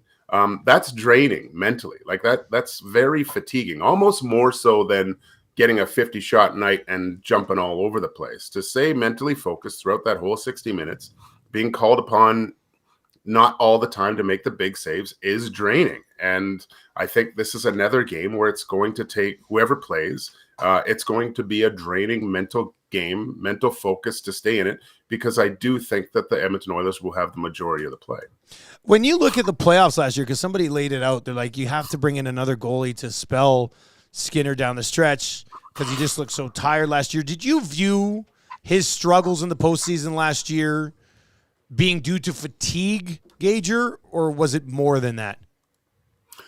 I think it was a big portion of it. Yeah. Inexperience, trying to possibly do a little bit too much. Like his game, it was a shadow of his former self through that run, right? I look at it as a young goalie with seeing the opportunity to do something special. And look, he had a great regular season, all-star, checked every box, like almost. We didn't expect that type of season, and sometimes you put a little bit more pressure on yourself to keep going. And I don't think fatigue was all of it, but definitely a significant portion of his failures in last year's playoffs was due to playing a little bit too much, I think. Speaking of last year again, let's just circle back around here because they were so good down the stretch last year. They've been absolutely rolling over these last 7 games here, Gager. Could be 8 tonight if they get it done against Chicago. Are they playing as good as they were down the stretch last year? Like, would you say that this stretch has matched what we saw post-Ekholm trade last season, or are you not there just yet? If it's not, it's darn close, Dusty. This team seems to, when things look the darkest, that's when they seem to turn the switch. I mean, if you go back to last January, I think they were out of a playoff spot by 2 points at one point last year, and then they just find it within themselves. And look, they've kicked themselves in the nuts a few times at the beginning of the year here. There's no excuse to not having solid performances at this point. They can't afford to get goalied or the so-called trap game. They've put themselves in a position where, I mean, they're only back to 500. They need to start getting above 500, and they're playing great. They're playing at a level that if the other team does not bring their A game, they are going to get embarrassed. And that's, I think, a sign of maturity from the Oilers. I don't see anything changing over the next few games. Everyone seems to be contributing. I like the way they're playing. Very difficult to get through. I think Ekholm mentioned again, it's going through layers, other teams having to go through all 5 guys and then getting to a goalie that without the biggest thing for the goalies, they seem to, like, Pickard seemed to be getting pucks to the chest a lot, like in great position. That's not only good position by the goalie, but it's also rushing players with their shot selection. Like if we look back at the beginning of the year, guys had time, to have a look, pick their spots. Now they have to get these shots off early, and it takes special players with to put the puck where they want to with limited space and limited time. Gager, just going in and putting yourself in the suit, I guess, of the opposition coach, all the things you just rifled off, how would you then go about addressing this Oilers team as they currently are? I mean, how are you building a game plan? Maybe not, the Blackhawks, look at the roster and say, yeah, maybe not them, but, going up against this squad as they are right now and kind of, totally different than what we saw to start the season. How would you go up against what they're bringing now night in, night out? It's hard because you have two really good players. Connor's. You try to contain him. It's almost impossible. You almost have to make sure you limit his supporting cast so they don't go off, and that's one of the reasons they've had so much success lately. Is we've had really good games from other guys not wearing 29 and 97. If I was actually thinking about this, good question, Eric, with my dog walk this morning. How do you? If I was Luke Richardson, what would my game plan strategy be to beat the Edmonton Oilers? And I think you have to look at getting in on Edmonton's defensemen. That was kind of their Achilles heel at the beginning, and make them do something they don't want to do with tenacity, speed, and heavy on the forecheck. Try to create mistakes in the offensive zone with quick counters. That's the way I would my first prong attack to try to find some success against the Edmonton Oilers. And of course, second chance opportunities. I mean, lots of pucks in the net, looking for rebounds. Just make things as messy as possible down low for the Oilers, because that was kind of their weakness. Haven't seen it a lot because they're structurally their aggressiveness in the defensive zone, I would say, has been one of the bright spots for them. What about Bedard here? Gager, I don't know how much you've watched him so far. Obviously, he's popped up in a lot of highlight reels. He's done a lot of special things so far. Would you say he's on par with your expectations so far this season? I'd say he's a little bit above, really, Dusty. I always look at a young player who dominates basically kids in junior and going to the NHL, what all of a sudden he's commanding the attention of the best defenseman on the planet, right? And for him to kind of figure that out and be able to, like, we've all watched some of his highlight plays. We've seen what he's able to do against the best in the world, and it's really impressive for an 18-year-old kid. The shot is on par with Austin Matthews. Very dangerous player. What's really surprised me, and maybe it hasn't surprised me too much, but his ability to make other players around him better. Like he's distributed the puck well. He's used his teammates. Like, so there's definitely a whale of a player there. There's only the best Connor is in Edmonton, but there's another one in Chicago that's pretty good as well. What about the other Connor for the Oilers tonight? We were asked earlier, why is he still in the top six? And, I did kind of say, in no slight, there's not a lot of other options. Do you like what the third line's doing right now? You leave that the way it is. Is there anybody on the fourth line you're going to bump up there?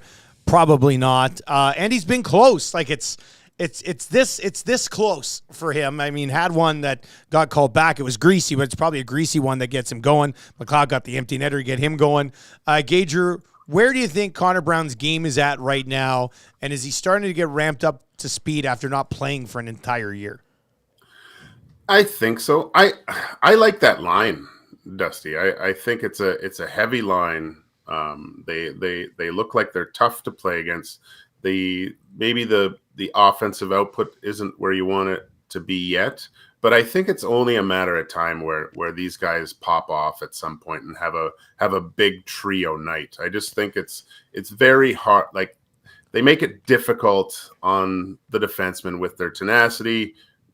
They're all heavy on the puck with controlling the play down low, really kind of wearing down the defense in the offensive zone.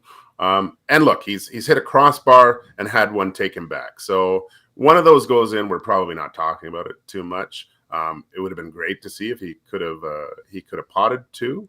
But I really think it's only a matter of time till he gets going. And man, that's I like the fact that Coach Woodcroft has kept them together, and I hope that for the next few games they kind of stay together and figure it out, because they are getting chances.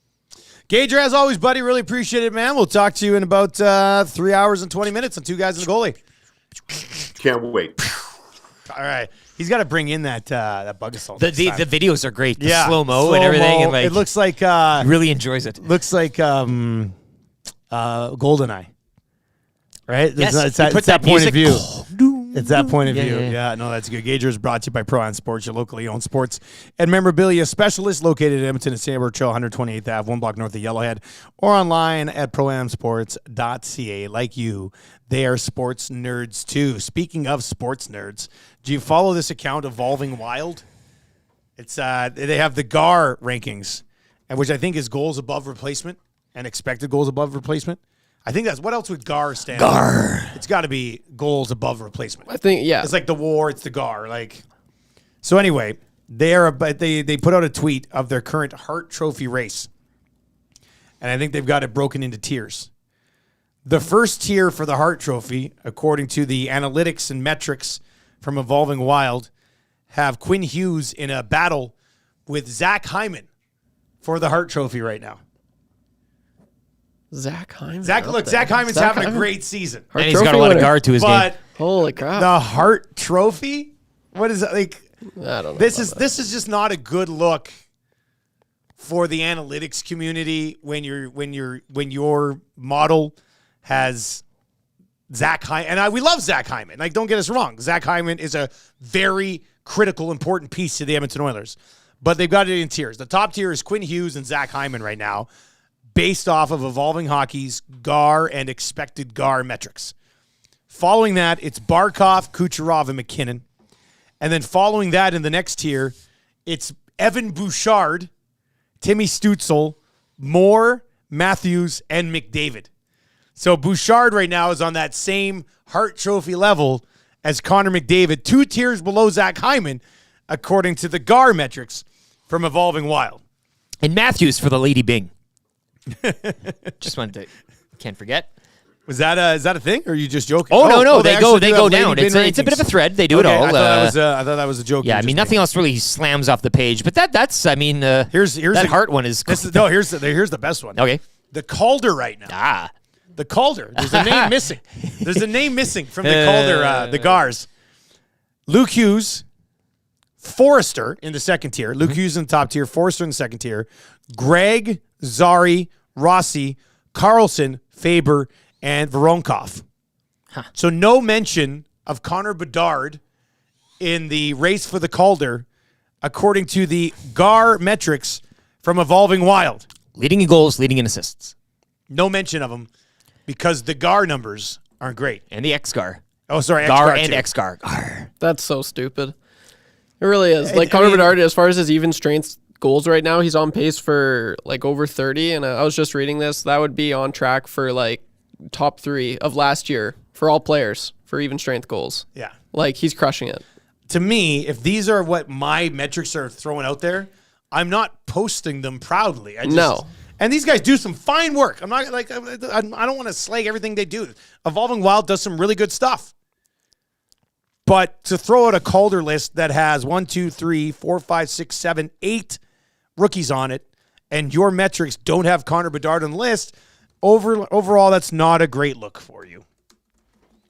Pat in the county wants to know what are their GWAR metrics. I like that one, involving the band. Well, we clicked on it, right? And maybe that's as Colton says. Created a conversation. 2023. So good for them. I feel like you have to adjust the value of whatever that metric is if Connor Bedard is not one of your top 8 finalists right now for the Calder Trophy.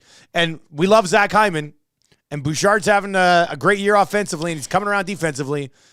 But to have both of those guys ahead of Connor McDavid on a Hart Trophy list is just delusional. I think it's nice that they put Bouchard, though, ahead even on that tier, right? Yeah, even on the tier. You can even start the tier with McDavid. Yeah. You put McDavid at the top, not the... how lewd. How lewd. Yeah. That is a hell of a thing for you to say to me. No! Skin that smoke wagon and see what happens. You tell him I'm coming, and hell's coming with me, you hear? Hell's coming with me! The Evolving Wild crew right now. I'm your huckleberry. Just emptying the whole one. They do fine work. They do fine work. These ones just don't make sense to me. But it's got us hooked. I feel like you would have to base your award winners off some other metric, and they probably have it. They probably have a metric that would have Connor Bedard at the top of the Calder. They probably have a metric that would have, McDavid higher than Bouchard and Hyman in a Hart race. For example, the teams turned it around when Connor McDavid has gone supernova again, and you just need to watch and see what Connor McDavid is. You also have an Ethan Bear tweet as well, so if you want to kind of... Not today, and not right now. Let's get into your orange and blue breakfast, brought to you by Mobile One and Blue Water Lubricants. The Edmonton Oilers and Mobile One, the lubiest in the business. Keep your engine running smooth like 97 with Mobile One. Get your oil change done with Mobile One. Your P1 with Mobile One. That's finish P1. Finish P1. With Mobile One. All right, let's get to your projected lineups for tonight. The Edmonton Oilers come in. They are rolling right now, courtesy from Twitter by future Nielsen Show guest Bob Stauffer. In their last 7 games, they have a goals for of 4.86. That's first in the league. Goals against 1.71. First in the league. Power play percentage 43.5. First in the league. Penalty kill 95.8. Second in the league. So they've basically been a perfect hockey team for the last 7 games. It needs to continue for tonight because our EST parlay has been posted. It is available at plus 535. You can grab it right now over at CoolBet. I told you they'd have it up by the end of the show. Reads like and the the 12 boys days of delivered Christmas. once again. Like, it is a long On one here, the yeah. first thing of the parlay, the Oilers gave to me. They'll win the game by 2 goals or 3. Oilers minus 1.5. Oilers team total over 4.5. McDavid over 1.5 points, and then individual points, at least a point for Hyman, Nuge, Bouchard, and Draisaitl. It is plus 535, and that is because people are expecting the Oilers to score goals tonight. I mean, usually that would probably be like plus 700, but considering the matchup tonight, it's plus 535. You can grab it right now in the exclusives page over at CoolBet. I myself have already sprinkled. How dude. All right. Projected line combinations for tonight. The Oilers will probably roll with what they've been rolling with. McDavid, Hyman, and Nuge. Draisaitl with Connor Brown. I said 2 goals on the homestand. He's got to get going for me. He's got to get going. Draisaitl between Brown and Kane. McLeod, Fogle, and Matthias Janmark. And then Hamblin with Derek Bryan and Sam Gagner. Nurse and Ceci. Ekholm and Bouchard. Kulak and Vincent. Interesting. I would think they go back to Skinner here tonight. I thought Gager made an interesting case for Pickard. He just played well. You were probably going to give him, everybody thought you were going to give him a Chicago game anyway. Give him the Chicago game and then roll Skinner out for the final 2. I think I'd probably just go back to Skinner, but I do think he made an interesting case the other night. I have time for it. Matt Cassian wanted to fight him. I don't know if you saw that text fly into the Paris Jewelers inbox. What? He issued a fight challenge. I didn't in the inbox. Yeah. Oh, my God. I mean, love Gager. Oh, and now he's Cass will kick his ass. Now he's going off on the analytics. Cassian woke up we wanting to. No, we are 100% fighting on this. No. The last thing I He's need going is off, post analytics Cass on 2 guys today. He woke up with some anger in his blood. I love it. If you have 80 different metrics to put different people on the top of different lists, it really means you don't have a single model that freaking works. Analytics apologists rejoice. He's just Cass is really taking up the anti-analytics the hat. Yeah, he's got a which point. Is this is great. Analytics apologists rejoice in song. Our systems are flawless. Our attitudes resolute. All worship the analytic metrics for their consistency, predictability, and absolute perfection. Cass is coming in hot today. Bone to pick, yeah. 2 guys are going to be great today. Make sure you mark it down, or just don't go anywhere. We got Hangout today. D. Millard's going to be in on the Hangout. That'll be a great. I think. Are you guys joining today too? I'm going to get in there for an hour. I'm going to get a... I we got just an get hour. in for those Mott's clams, don't we? Yeah. That's my favorite part. Are Mott's clams, guys. Pickled bean. Spicy boys. Yep. Spicy boys. Hangout's going to be good. Lock Shop's going to be good. Somebody said I have to point out to Huss today that the Denver Broncos are plus 735 to the win division, and it seems like good value. Drag him. Just drag him. Absolutely. We were going back and forth all day yesterday, too. So that's... He's giving you the silent treatment near the end. He just couldn't do anything anymore. It was just done. It was all done. Get him a body bag. Speaking of getting him a body bag, yes. Here's the Blackhawks lineup tonight. Bedard with Kurashev and Beauvillier. Cole Gutman with Taylor Radish and Tyler Johnson. Jason Dickinson with Joey Anderson and Nick Foligno. And Lucas Reichel with Reese Johnson and Mackenzie Entwistle. Joey Anderson, yeah, that's a real name. Eh? Isaac Phillips with Seth Jones. Connor Murphy with Zaitsev. And Alex Vlasic with Louis Crevier. That's the Chicago Blackhawks tonight. Feeling pretty good about this Oilers -1.5, boys, not going to lie. Lieutenant Eric, do you have a list of guys who aren't tough enough to play hockey tonight? I do. It's the Blackhawks reads like your EST parlay this morning. It's about as long in leg there. Ryan Donato listed as day-to-day with an illness. The following players on the IR: Kevin Korchinski, Jared Tenorti, Taylor Hall, Andreas Athanasiou, Samuel Savoy, Colin Blackwell, and Luke Philp. Remember that name. For the Edmonton Oilers, I mean, there's really nothing to discuss. No, I mean, they're Dylan doing Holloway. Dylan Holloway. It's the complete opposite. So they're looking pretty good right now from my health perspective. Lieutenant Eric, your key to an Oilers victory tonight? Well, if I copy and paste Mr. Craig Button from earlier this morning, just come out and whack him. Yeah, I mean, I know Right it's in the whole, face, eh? I know the league wants to, it's 10 o'clock puck drop out east, Connor v. Connor. It's a big showcase game. Nobody will be awake to see it. But yeah, just go out there, much like the Carolina thing, hit them. I want this to be one of those things where people at the end of the first period are debating, probably turn this thing off and get a nice sleep tonight, right? Heading to work tomorrow, being it is late puck drop. I think the Oilers do a lot of people a favor, put this thing to bed before it even starts, get out there, cream them on the forecheck, and what do you always say? Bob's your uncle? Is that the... Or today I said Craig's your uncle. Craig's your uncle, yeah. Craig's So kind of like the show uncle. Since he said how they go by winning keys of the game, Craig's your uncle. Craig said it. You have a bunch of uncles, and like some of them you're like, man, I don't want to hang out with this guy. He's weird. But then you've got other uncles who are like, oh man, like actual I wish blood that guy uncles. was my dad. Yeah. You know, that's Craig Button. Craig Button's the good uncle. That could be a show. He's texting us. The good uncle. He texts. Yeah, he texts. He texts. Group text with C Butts. Game day prediction today. I will say the Oilers score. You want a crazy prediction here? Let's hear it. 3 power play goals tonight. Yeah, I could see it.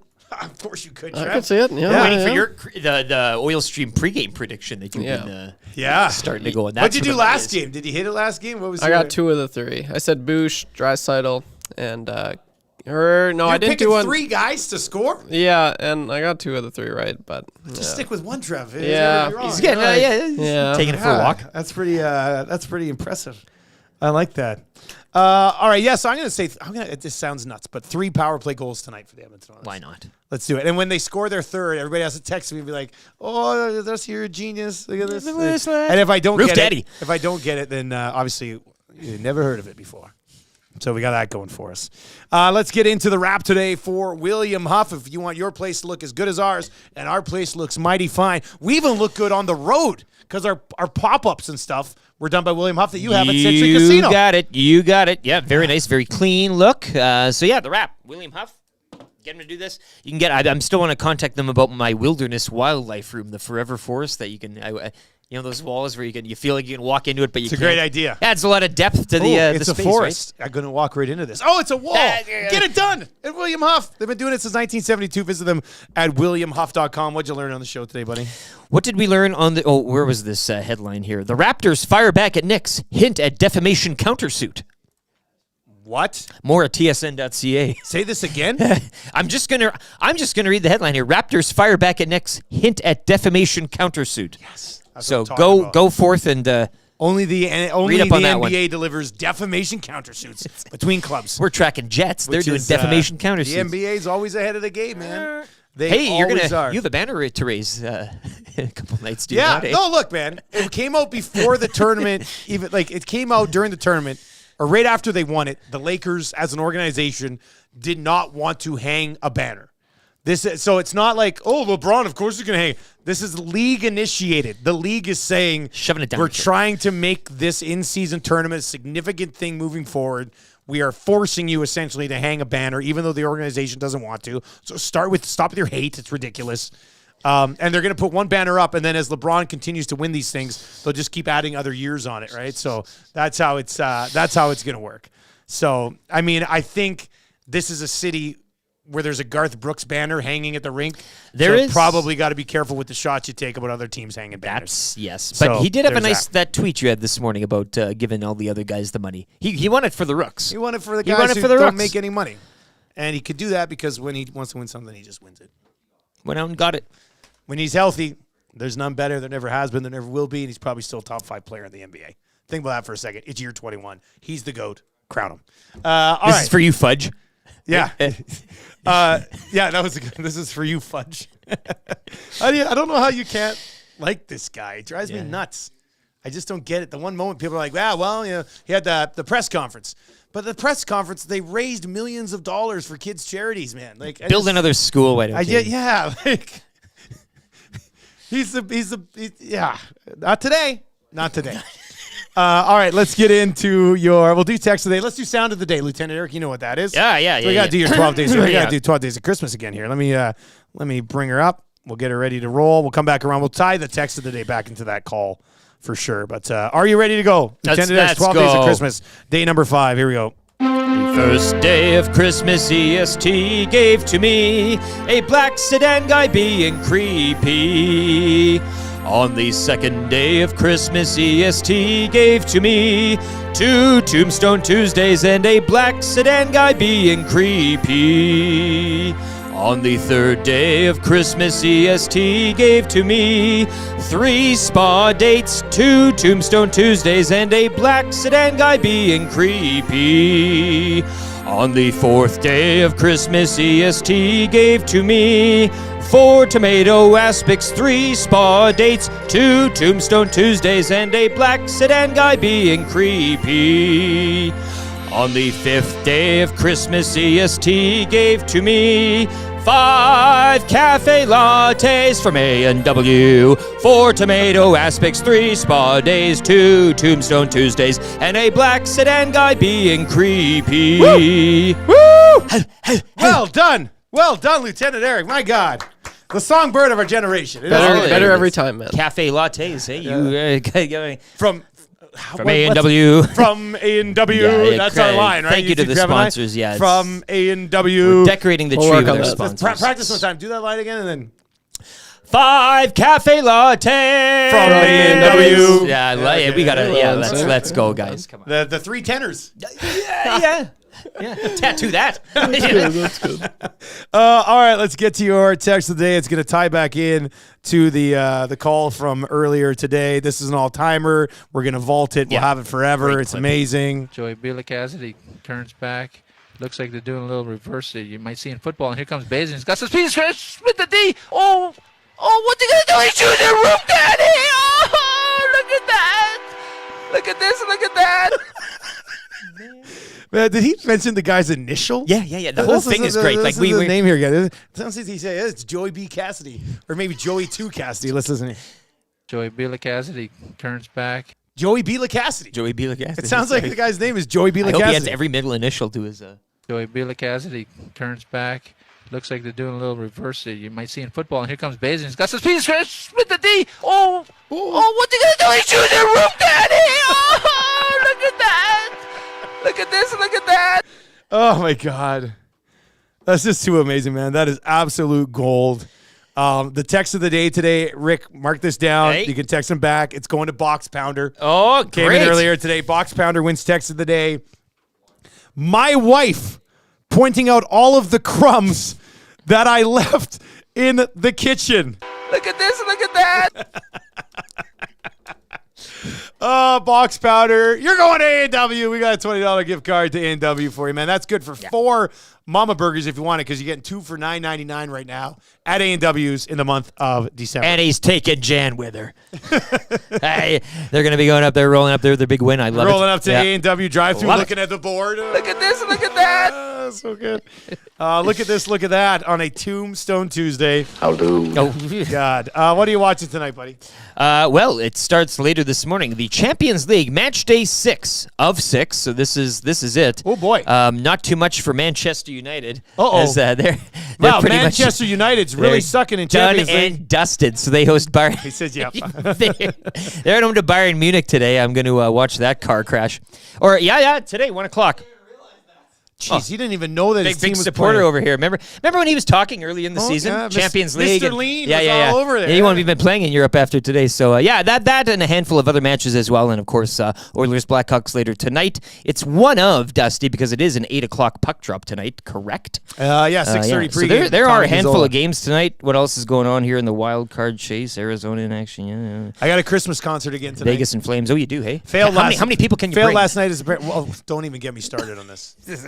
So our Christmas concert, I'm not going to name the school, but it's crazy. But I'll give them credit. The gym was pretty packed, but each family only has 2 tickets, and so we couldn't bring Marshall to watch his sister's Christmas concert because we only had 2 tickets. So he had to stay home and not watch his sister's Christmas concert. So then my plan tonight was I was going to forge a 3rd ticket. But last night we were going through the line and they're checking names. Like every single student and parent that comes into that school, they're checking names. So we couldn't even sneak them in. So then I suggested we sneak Elizabeth in under a trench coat tonight. Yeah. So now Even she better. can't come to this. It's wild to me. But the gym, I guess maybe the gym's just not that big. They had to do it at the gym. So anyway, it was weird. But we failed as parents last night because Elizabeth was looking for us in the crowd, right? And I couldn't get her attention. And I was trying. I was like, over here, Muzz, and she couldn't find me. So she didn't find us till after. And I was just like, damn it. As a parent, you have to get that attention so you get the on-stage smile, right? It's just. Could you put your kid, one of you, whichever, whether it's Elizabeth or Marshall, have them sit up on your shoulders and then put the coat on? Well, I did notice. And they're the head, and then you got the body. I did notice some parents who came in with like a car seat because who's going to say you can't bring a baby? So I'm going to put the Muzz. I'm going to jam her into a car seat and then carry the car seat in. And she's very tall and lanky, but she's very thin. So she could dive into this car Play seat, baby. carry it in, be like, oh, this baby has to come in. And then she can sit there, right? And it'll work.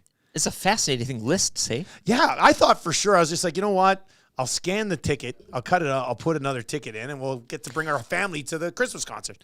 And then when we walked in, it was funny. It was like I was going to get scanned. I looked at Tam. I said, they're checking names. They're checking names off the box. Like, there's no way I'm going to be able to sneak in tomorrow night. So now we got to find childcare for the Muzz tonight. So Do you we can think go watch they Marshall's concert. check the list twice? How dude. All right. Hey, how good is this board now? That is a hell of a thing for you to say to me. How dude. I'm your huckleberry. No! You tell him I'm coming! And hell's coming with me, you hear? Skin that smoke wagon and see what Hell's happens. coming with me! You're just Tombstone sandwich. Tombstone Tuesday is going to be amazing moving forward. We're finally hitting our stride here at Edmonton Sports Talk, which is clutch. All right, the fun continues here all throughout the day at Edmonton Sports Talk. The schedule basically is this. Dean Millard, Matty Wannick, it'll be Eric for an hour, YouTube Trev for an hour. It's a game day. Tommy will be down to the rink. He'll have pregame tonight at 6:30. Post game to follow. I think Wannick's on with him tonight, right? Pre and post. So Maddie and Tommy tonight. I'll be back with the lock shop at 11. 2 guys in a goalie of myself, Cass, and Gager. I cannot wait to bring up Evolving Wilds Analytics. Oh, you got to remember this one. Yeah. I'm going to set Carry it that up through. and then just leave. Yeah. And just let Cass rant for 55 Luke minutes. Skywalker. Gager can shoot things with the bug assault. Yeah. And I'll go finish that haircut that I'm going to get started right away. It's going to be a lot of fun. All right, for YouTube Trav and Lieutenant Eric, I'm Dustin Nielson. Stick around. Make sure autoplay is on YouTube. I'll take you right on over to the Hangout. Going to be a great conversation over there today, just like yesterday's was as well. Hangout's absolutely awesome if you haven't checked it out yet. Keep listening here on TuneIn at EdmontonSportsTalk.com. You'll hear Whale and the Wolf for about 2-3 minutes. Hangout will begin shortly after. Lock Shop, 2 guys in the goalie, Oil Stream pre and post, all coming up here today on EST. For YouTube Trev, I'm Lieutenant Eric. Tell your friends about Edmonton Sports Talk. Have a great day. Take it easy.